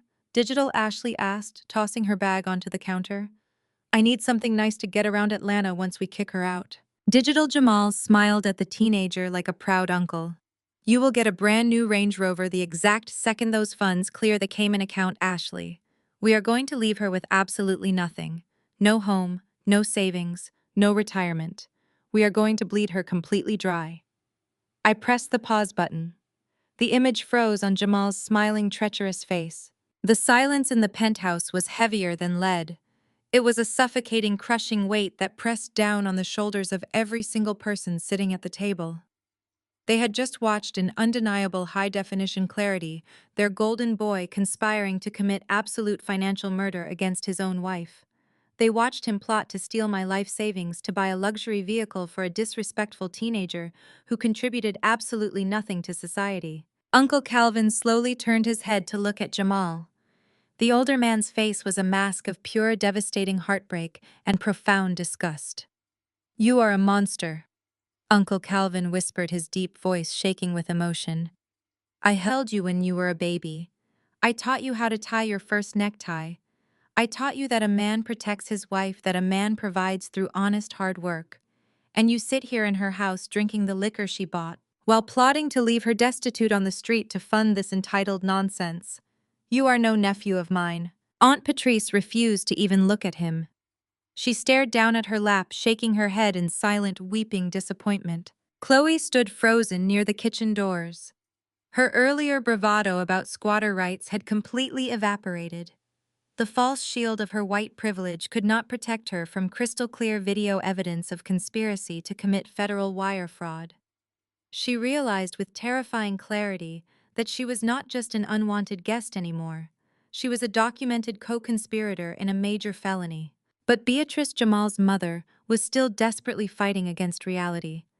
She had spent her entire life placing Jamal on a golden pedestal, treating him like a flawless king, while demanding I bow down in gratitude for his mere presence. The cognitive dissonance was tearing her apart. She stood up, her lavender church suit wrinkled, her hands trembling as she pointed at the television screen. "This is a deep fake!" Beatrice screamed, her voice shrill and hysterical. "This is that artificial intelligence garbage they talk about on the news. Kiara is a computer expert. She manipulated those videos to make my son look like a criminal because she is a bitter, barren woman who cannot give him a child. Jamal would never steal. Jamal is a provider. He loves his family." I looked at Beatrice with a profound, terrifying pity. It is truly a tragedy to watch a mother defend a son who views her as nothing more than a burden. "You think he loves his family?" Beatrice, I asked, my voice dropping into a soft, lethal calm. "You think he is your devoted traditional provider? You think he respects the woman who gave him life?" I took a slow step toward her, keeping my eyes locked on her desperate, terrified face. "Let us see exactly how much your golden boy respects his mother behind closed doors." I raised the remote and hit the next button. The screen transitioned seamlessly to a second video clip. This one was recorded late Thursday evening in the living room. The footage showed Jamal slouching aggressively on my emerald green velvet sofa, a glass of expensive bourbon in his hand. Chloe was sitting across from him, painting her toenails.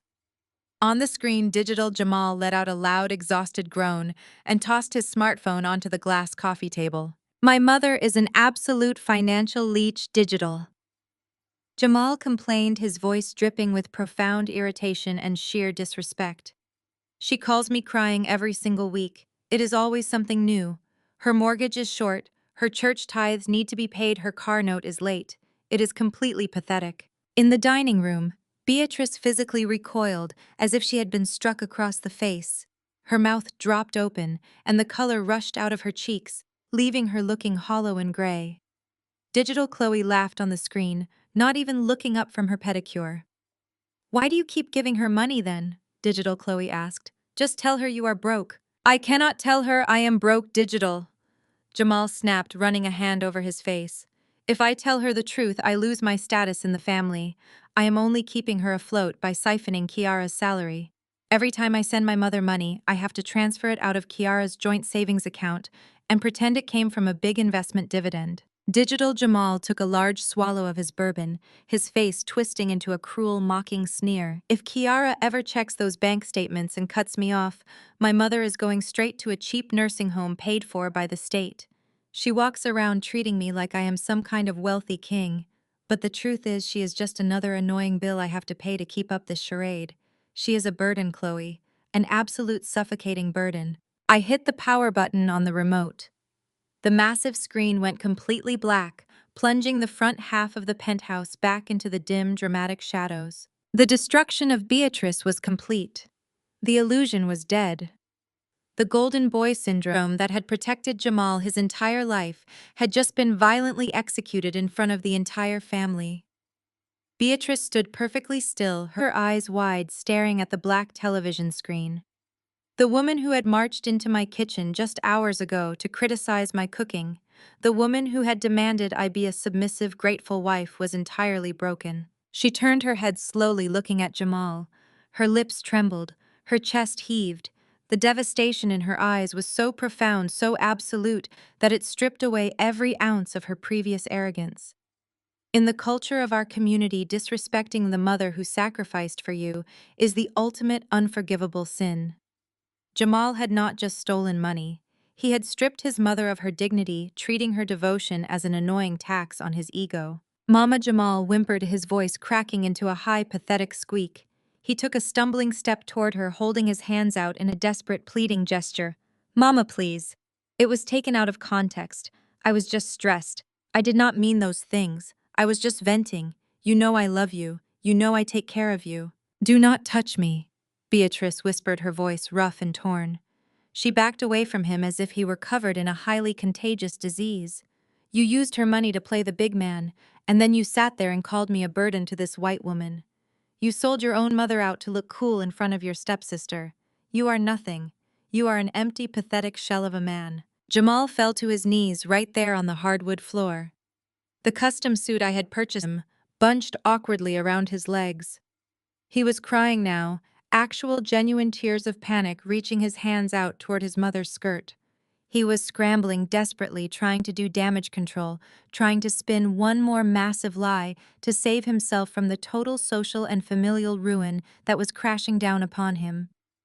He opened his mouth to beg, to construct another pathetic excuse. But before a single word could leave his lips, 3 loud, heavy, incredibly authoritative knocks echoed from the solid oak front doors. It was not the polite, rhythmic knock of a late-arriving family member. It was the sharp, demanding, aggressive pounding of law enforcement.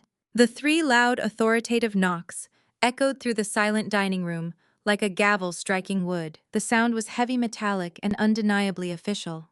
It was not the polite rhythm of a late-arriving cousin or the hesitant tap of a building concierge. It was the sharp, demanding, aggressive pounding of law enforcement. Jamal flinched so hard his shoulder slammed against the edge of the dining table. The sheer panic radiating from his body was palpable. He looked at the heavy oak front doors, then darted his eyes back to the massive television screen that had just finished broadcasting his ultimate betrayal. He wiped a thick bead of sweat from his forehead and desperately tried to pull the shattered pieces of his fake patriarch persona back together. He pointed a shaking finger at me across the room. "Do not open that door!" Kiara, Jamal commanded, his voice cracking horribly as he tried to sound intimidating.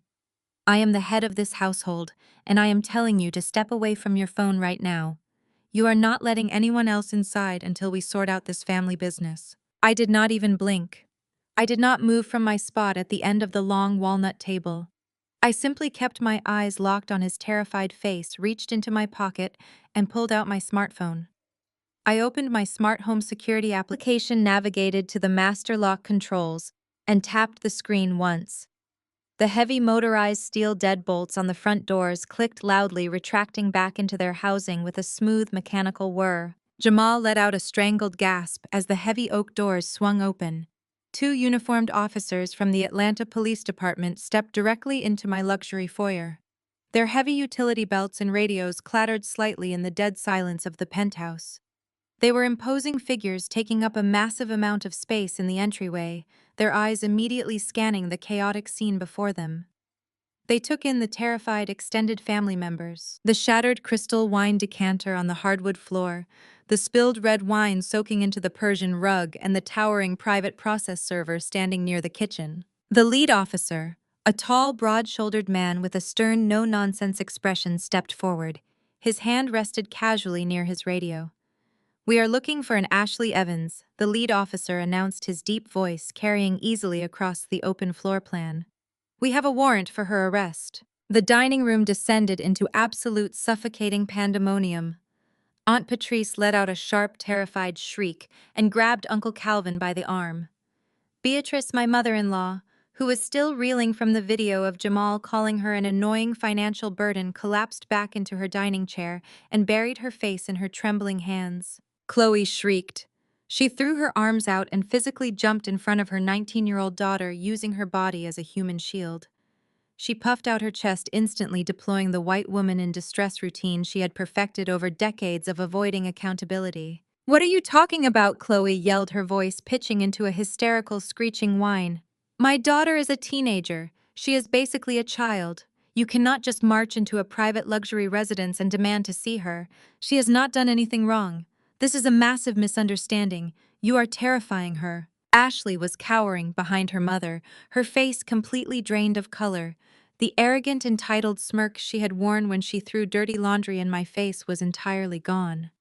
She looked like a cornered animal, her eyes wide with genuine paralyzing fear as she stared at the handcuffs clipped to the officer's utility belts. Jamal desperately tried to intercept.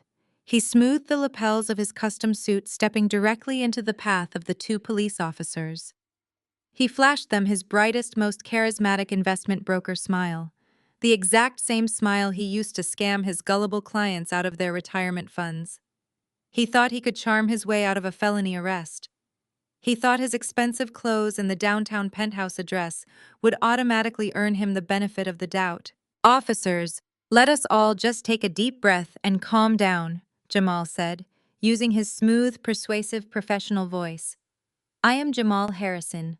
I own this penthouse. There is absolutely no need for you to be here disrupting my family dinner. This is a private residence, and we are having a minor domestic disagreement. My wife Kiara is going through a very severe mental health crisis due to corporate burnout. She has been acting highly erratic and deeply paranoid all week.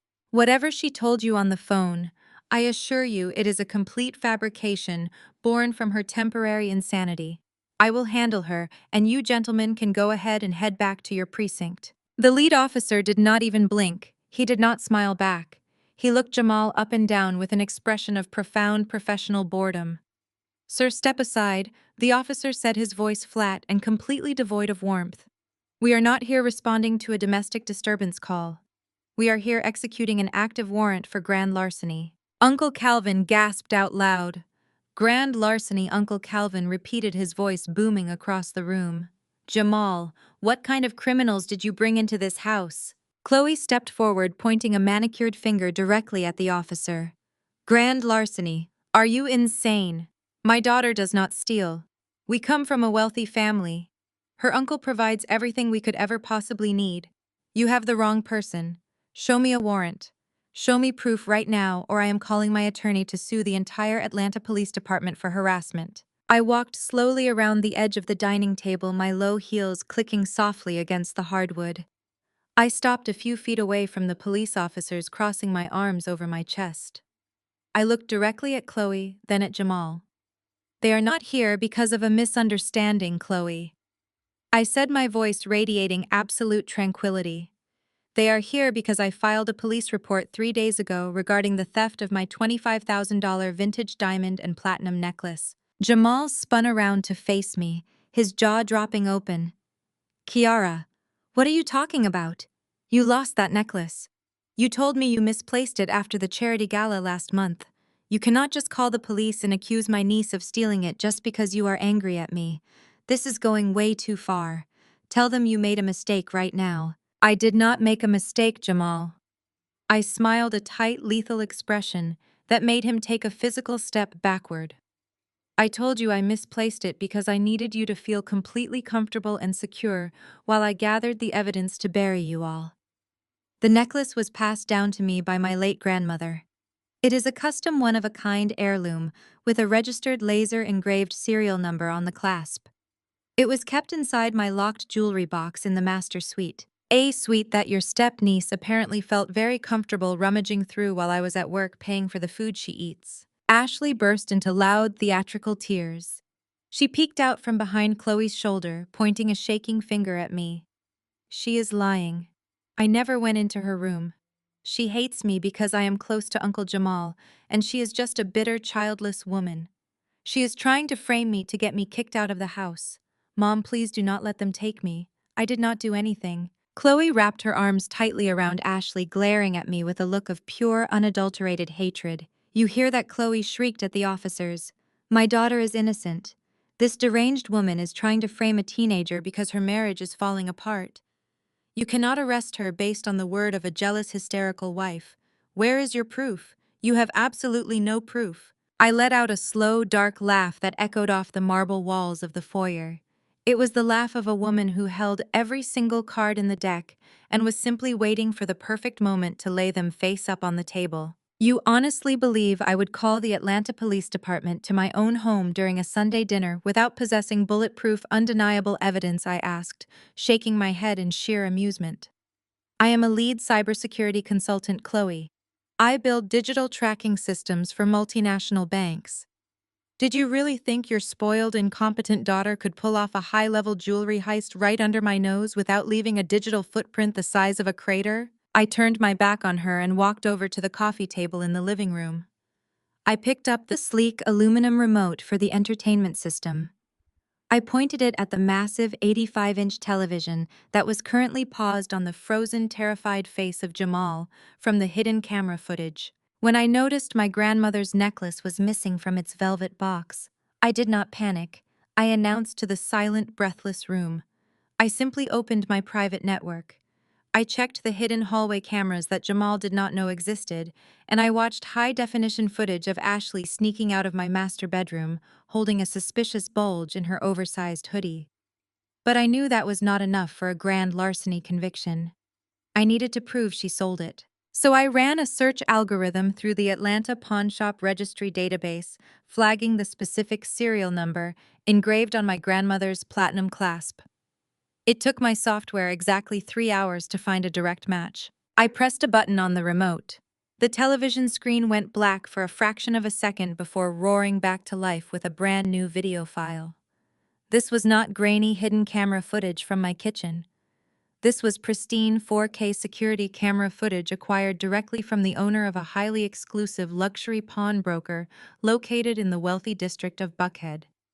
The timestamp in the corner read, Wednesday afternoon. The entire extended family turned their heads to watch the massive screen. Uncle Calvin stood up, crossing his arms over his chest, his face set in a deep, judgmental scowl. Beatrice stared at the television, her eyes red and puffy from crying over Jamal's earlier betrayal, watching as the absolute ruin of her golden boy's fake family played out in glorious high definition. On the 85-inch screen, the automatic glass doors of the luxury pawn shop slid open. Ashley Evans walked right into the center of the frame. She was wearing her oversized designer sunglasses and carrying a brand new expensive leather tote bag. She marched directly up to the pristine glass display counter with all the arrogant entitlement in the world. The audio from the pawn shop security system kicked in, broadcasting clearly through my premium surround sound speakers. I need to sell this immediately, the digital version of Ashley said on the screen, her voice dripping with impatient teenage attitude. It is vintage. My grandmother left it to me, and I need the cash for a vacation. Give me your best price. Digital Ashley reached into her designer tote bag and pulled out a familiar deep navy blue velvet box. She opened the lid and carelessly dumped my grandmother's breathtaking diamond and platinum necklace directly onto the glass counter. A loud collective gasp echoed through my dining room. Aunt Patrice shook her head in sheer disgust. Uncle Calvin let out a heavy, disappointed sigh. The undeniable visual proof of her crime was currently playing out on a screen the size of a small wall. There was absolutely no way to spin it. There was no way to blame my corporate stress. There was no way to claim I was hysterical. The video continued. The pawnshop appraiser examined the diamonds through a jeweler's loupe, tested the platinum, and checked the serial number. He offered her $10,000 in cash. Digital Ashley did not even try to negotiate. She just nodded eagerly, completely ignorant to the fact that she was accepting less than half of the necklace's appraised value. The camera captured the exact moment the appraiser counted out 100 crisp $100 bills and slid them across the counter. Ashley shoved the massive stack of cash into her designer bag, put her sunglasses back on, and strutted out of the store. I pressed the next button on my remote. The screen split in half, showing a new video feed from a street camera located directly across from the pawn shop. It showed Ashley walking out of the broker's front door with her bag of stolen cash and marching straight across the street into an ultra-high-end designer boutique. I turned the television off and looked directly at Ashley, who was now trembling so violently she looked like she might collapse onto the hardwood floor. $10,000 in cash, I said, my voice echoing with icy, relentless authority. And you blew almost all of it in a single afternoon on 2 designer handbags and a pair of imported shoes that you are actually wearing right now in my dining room. You stole a priceless family heirloom from a woman who gave you a roof over your head, and you pawned it for quick cash so you could play rich girl on social media. Chloe's mouth opened and closed like a suffocating fish. Her white woman in distress routine had completely flatlined against a wall of undeniable digital evidence. She looked at Jamal, begging him with her eyes to do something to somehow perform a miracle and save her daughter from a federal prison sentence. But Jamal was broken. He was completely defeated. He stood frozen near the shattered crystal decanter, realizing that his entire life, his marriage, his money, and his freedom had all been systematically dismantled and destroyed in the span of 30 minutes. Tasha, my brilliant attorney, stood a few feet away, her arms crossed, watching Jamal with a satisfied, terrifying smirk. The lead police officer stepped forward, pulling a pair of heavy silver steel handcuffs from the pouch on his utility belt.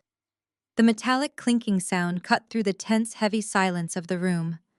Ashley Evans, the officer, said, his voice firm and leaving absolutely zero room for negotiation. Turn around and place your hands behind your back. You are under arrest for grand larceny. Ashley let out a piercing, hysterical shriek. She backed away from the officer, crashing into the dining table and knocking over a plate of candied yams. She was hyperventilating, tears and mascara streaming down her face in thick, dark streaks. The reality of a felony charge. The terrifying prospect of a jail cell shattered her spoiled, arrogant facade into a million tiny, irreparable pieces. No, Ashley screamed, twisting away as the second officer moved in to assist. You cannot arrest me. I am just a teenager. Uncle Jamal, help me. Tell them to stop. Tell them I am allowed to be here. Jamal closed his eyes and turned his head away, completely abandoning her to her fate.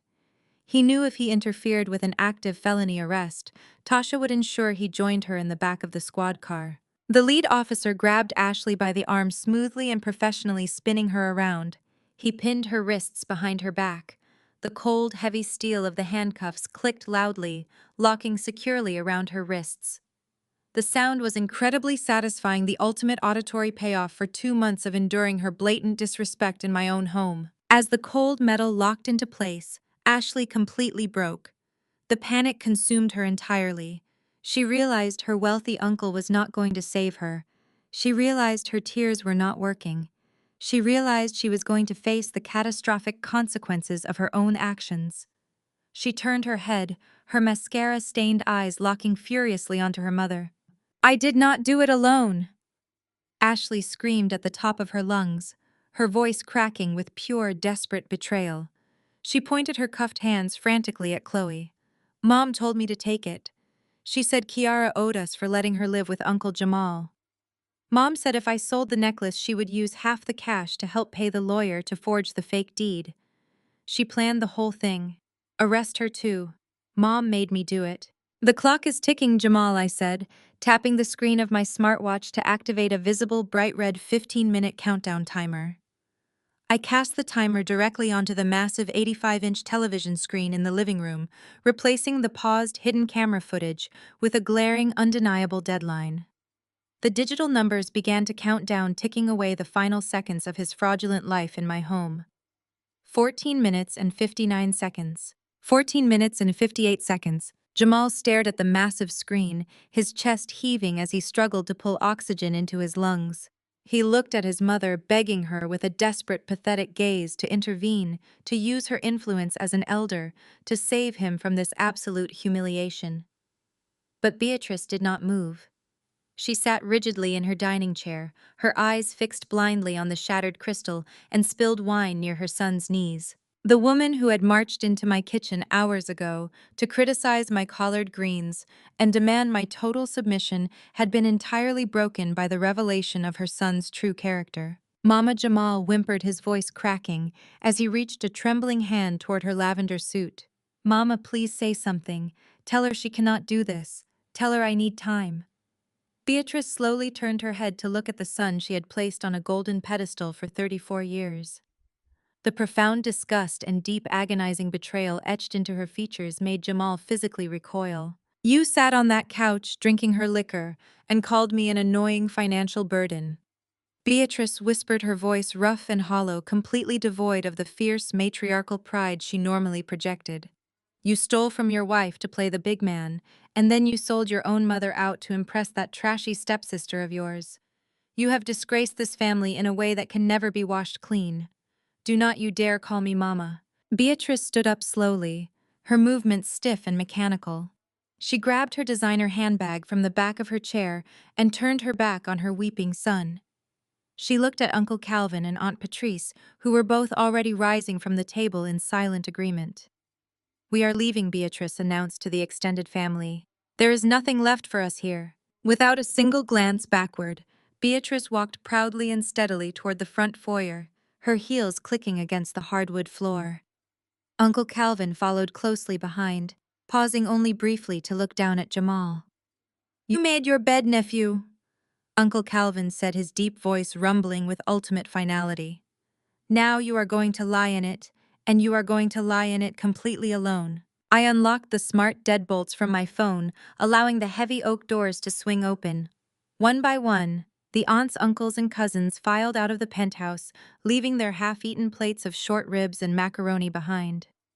They did not say a word to me as they left their silent departure, a clear acknowledgement that I had been right all along, and that their golden boy was nothing more than a parasitic fraud. The heavy doors clicked shut behind the last cousin, plunging the penthouse into an eerie, echoing quiet. The only sounds remaining were the soft humming of the ventilation system, Jamal's ragged breathing, and the relentless ticking of the massive digital timer on the television screen. 12 minutes and 30 seconds. Tasha leaned casually against the edge of the dining table, crossing her arms over her crimson power suit. She looked at the process server standing by the kitchen, then down at Jamal, who was still kneeling in the spilled wine. "I highly suggest you get off your knees and start moving," Jamal, Tasha advised, her tone dripping with professional mockery. "My client's generous offer of a single garbage bag is going to expire very soon, and trust me, you do not want to be wearing a wine-stained suit when they book you into the county jail for trespassing." Jamal scrambled to his feet, slipping slightly on the wet hardwood floor. His pristine white dress shirt was stained a dark rusty crimson, and his custom trousers were ruined. He looked around the luxurious open-concept living space, his eyes darting wildly as if he could somehow find a loophole hidden in the modern architecture. He realized the vast multi-million-dollar empire he thought he controlled had vanished like smoke. He broke into a desperate, frantic sprint down the long hallway toward the master suite. I walked over to the kitchen island, pulled a heavy-duty black plastic garbage bag from the pantry drawer, and tossed it down the hallway after him. Tasha and I followed at a leisurely pace, stopping at the threshold of the master bedroom to watch the chaotic, pathetic scramble unfold. 10 minutes and 15 seconds. Jamal was tearing through the massive custom-built walk-in closet like a madman. He was indiscriminately pulling designer suits off their velvet hangers and throwing them onto the floor. He grabbed handfuls of silk ties, expensive watches, and leather belts, trying to stuff as much of his fraudulent wealth as possible into the single black garbage bag. He was hyperventilating, muttering feverishly to himself as he realized the bag was rapidly running out of space. "You cannot take the watches," Jamal, I reminded him casually, leaning against the doorframe. "Those were purchased with funds illegally siphoned from my joint savings account. If you remove them from this property, Tasha will add grand theft to your growing list of federal charges. Stick to the clothes. Jamal froze his hand, hovering over a gold Rolex. He let out a frustrated, agonizing yell and threw the watch violently back into its display case. He went back to shoving tailored shirts and Italian loafers into the black plastic bag, the sheer panic causing his hands to shake uncontrollably. 7 minutes and 40 seconds. He rushed into the master bathroom, grabbing his expensive colognes and grooming products, tossing them recklessly into the bag. A bottle of aftershave shattered against a shoe, but he did not stop. He was reduced to a desperate scavenger fighting for scraps in a kingdom he once claimed to rule. 5 minutes exactly. Jamal dragged the heavy, bulging garbage bag out of the closet. He looked completely unhinged, his hair disheveled, his clothes stained his chest, heaving as he dragged his meager belongings toward the bedroom door. He stopped a few feet away from me, his eyes filled with a toxic mixture of intense hatred and profound, crushing defeat. "You planned this from the very beginning," Jamal sneered, his voice shaking with venom. "You sat there all week smiling in my face, cooking my food, pretending to be a loyal wife, while you were secretly plotting to destroy my entire life. You are cold. You are completely heartless." I looked at the man I had spent 3 years supporting, the man who had secretly drained my accounts to buy the adoration of a step-family that despised me. "I did not plot to destroy your life, Jamal," I corrected him, my voice devoid of any emotion. "You did that all on your own, the moment you forged a government document to steal my home. I simply provided the high-definition lighting so your family could clearly see the monster you truly are. I gave you exactly what you earned. Now get out of my house. 3 minutes and 20 seconds. Jamal dragged the heavy black garbage bag down the hallway, the plastic scraping loudly against the hardwood floors. He reached the front foyer and stopped, looking back at the expansive, beautifully decorated penthouse one last time. He looked at the shattered crystal in the dining room, the massive television screen displaying his dwindling time, and finally at me standing tall and unbothered beside my fierce, brilliant attorney. He opened his mouth, perhaps to issue one final threat or deliver one last pathetic plea for mercy, but the massive 85-inch television screen flashed bright red and a loud, sharp buzzer echoed through the penthouse. 0 minutes and 0 seconds. I tapped the screen of my smartphone, and the heavy oak doors swung open. 2 new Atlanta police officers were standing in the hallway, having been called by the private process server exactly 15 minutes ago to respond to a priority trespassing complaint. "Mr. Harrison," the first officer stated, stepping into the foyer and placing a firm hand on Jamal's shoulder. "It is time to leave the premises." Jamal did not fight them. He did not scream or argue. The absolute reality of his total ruin had finally crushed the last remaining ounce of fight out of him. He lowered his head in utter defeat, grabbed the neck of his black garbage bag, and allowed the officers to escort him out of the penthouse and into the waiting elevator. The heavy oak doors clicked shut behind him, and the motorized steel deadbolt slid firmly back into place. The sudden absolute silence in the penthouse was no longer suffocating or tense. It was incredibly light, clean, and profoundly peaceful. The toxic parasitic energy that had infected my home for months had been completely purged. Tasha let out a long, satisfied exhale and walked over to the kitchen island. She opened a fresh bottle of my imported white wine and poured 2 generous glasses. She handed one to me and raised her glass in the air. "To the absolute, unquestionable power of a flawlessly executed digital audit." Tasha toasted, a brilliant, victorious smile spreading across her face. I clinked my glass against hers, the crisp, clear sound ringing beautifully in my reclaimed sanctuary. "To taking out the trash," I replied, and took a long, deeply satisfying sip. The fallout over the next few months was swift, brutal, and incredibly satisfying. The digital evidence I provided to the federal authorities was ironclad. Jamal was indicted on multiple counts of wire fraud, bank fraud, and felony document forgery. He attempted to leverage his family connections for a defense attorney, but Uncle Calvin and the rest of the extended family completely excommunicated him, refusing to take his calls or offer a single dime of financial support. Jamal ultimately accepted a plea deal to avoid a lengthy trial, resulting in a 7-year sentence in a federal penitentiary, followed by mandatory restitution for the funds he had siphoned from my accounts. Chloe and Ashley fared no better. The security footage and pawnshop receipts provided undeniable proof of grand larceny. Chloe attempted to claim she was completely ignorant of her daughter's actions, but the hidden camera audio explicitly detailing their conspiracy to drain my retirement accounts destroyed her defense. They both received severe probation sentences, heavy fines, and mandatory community service.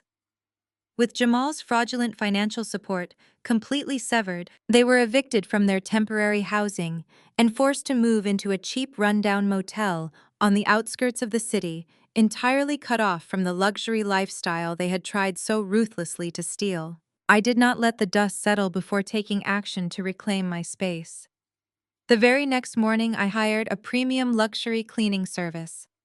They scrubbed the penthouse from floor to ceiling, steam cleaned the velvet sofas, and entirely eradicated any lingering physical trace of the parasites that had occupied my guest wing. At my corporate firm, my unmatched focus and absolute ruthless efficiency during the final banking pitch caught the attention of the executive board. Without the suffocating weight of a toxic marriage draining my energy, I threw myself entirely into my work. 3 months after the eviction, I was promoted to Vice President of Cybersecurity Operations, securing a massive compensation package that solidified my financial independence forever. The story ends exactly where it should. I am standing on the sprawling balcony of my downtown Atlanta penthouse, the cool night air brushing against my face. I am holding a glass of vintage wine looking out over the glittering infinite expanse of the city skyline. The heavy steel security shutters are raised, letting the vibrant light pour freely into my home. I reflect on the chaotic, terrifying, and ultimately victorious journey of the past few months. I had faced a coordinated malicious attack on my home, my finances, and my sanity by the very person who was supposed to protect me. But instead of crumbling, I had weaponized my intelligence, set a flawless trap, and watched the greedy, entitled predators walk willingly into their own destruction. I reclaimed my peace, secured my property, and fundamentally re-established my absolute power. Have you ever had to legally destroy a toxic partner and their entitled family? Let me know in the comments below. And remember, never let a parasite convince you they own the host. I tap the screen of my phone, and a massive 15-minute countdown timer flashes in bright red numbers across the 85-inch television in the living room. The bold digits immediately tick down to 14 minutes and 59 seconds. The sound of the digital ticking echoes through the silent penthouse. The extended family does not need to be told twice. Uncle Calvin stands up slowly, adjusting his suit jacket, and looks at Jamal with a mixture of pity and absolute disdain. Aunt Patrice does not even look back as she grabs her purse. They walk toward the front door, the silence of their departure speaking volumes. The rest of the extended family follows suit, quietly filing out of the penthouse and shaking their heads in disgust. They had come to celebrate a king, but they are leaving a pathetic fraud. Beatrice is the only one left standing near the dining table. Jamal drops to his knees and crawls toward her. He reaches out, grabbing the hem of her lavender skirt. He is sobbing now, thick, heavy tears streaming down his face. He begs his mother to help him to use her influence to make me stop the timer, crying that we took vows and that I cannot destroy him over a single mistake. Beatrice looks down at the son she had idolized her entire life. The illusion is completely shattered. She sees the coward who stole her money and called her a financial burden to his white stepsister. Beatrice raises her hand and slaps Jamal so hard across the face that the sharp crack echoes off the marble walls. "You stole from me, and you embarrassed me in front of this entire family," she whispers with pure venom. She turns on her heel and walks out the front door without uttering another word. The timer reads 13 minutes. Jamal realizes he is completely alone. He scrambles frantically, his expensive Italian leather shoes slipping on the hardwood floor as he sprints down the long hallway toward the master suite. Tasha and I walk casually over to the kitchen island. I open a fresh bottle of Pinot Grigio and pour 2 generous glasses. We lean against the cool marble counter, sipping our wine in perfect silence, watching the chaotic scramble unfold. Jamal is running back and forth, hauling a heavy black plastic trash bag. He is frantically shoving his supposedly custom suits, which we all now know he bought on discount clearance, into the flimsy plastic. He throws in his cheap shoes and his ties, crying hysterically as he realizes his entire fake empire has crumbled to dust. The sound of the plastic bag tearing because he overstuffed it is music to my ears. The digital numbers flash down relentlessly. 10 seconds, 5 seconds, 0. A loud digital buzzer blares through the premium surround sound speakers. Jamal drags his half-ripped trash bag into the living room. He drops to his knees one last time, tears and sweat soaking his collar. He begs me for 5 more minutes, pleading that he needs to grab his laptop and his watches. I take a slow, methodical sip of my wine. I look at the two Atlanta police officers who had remained in the foyer after dealing with Ashley and Chloe. I simply give them a silent, firm nod. The officers step forward, grab Jamal by his arms, and physically lift him off the floor. They march him toward the exit while he sobs like a broken child. The heavy smart doors slam shut and lock automatically behind him. The aftermath of that Sunday dinner was a masterclass in watching karma work at lightning speed. In the following weeks, the digital footprint Jamal left behind when he forged the notary stamp and wired my savings proved to be completely undeniable. Tasha ensured the district attorney received every single piece of encrypted evidence. Jamal was formally indicted on federal bank fraud and wire fraud charges. His arrogant facade vanished entirely when he realized he was facing serious time in a federal penitentiary. Chloe and Ashley were officially charged with grand larceny for stealing and pawning my grandmother's vintage diamond necklace. Because Jamal was completely broke and facing his own federal charges, he could not afford to hire a lawyer for them. Chloe and Ashley were forced to move into a cheap rundown motel right off the interstate, miles away from the downtown luxury they had tried so ruthlessly to steal from me. I heard through the grapevine that they were entirely cut off from the lifestyle they thought they deserved, struggling to pay their weekly motel rate while awaiting trial. The very next morning after the eviction, I took immediate steps to reclaim my sanctuary.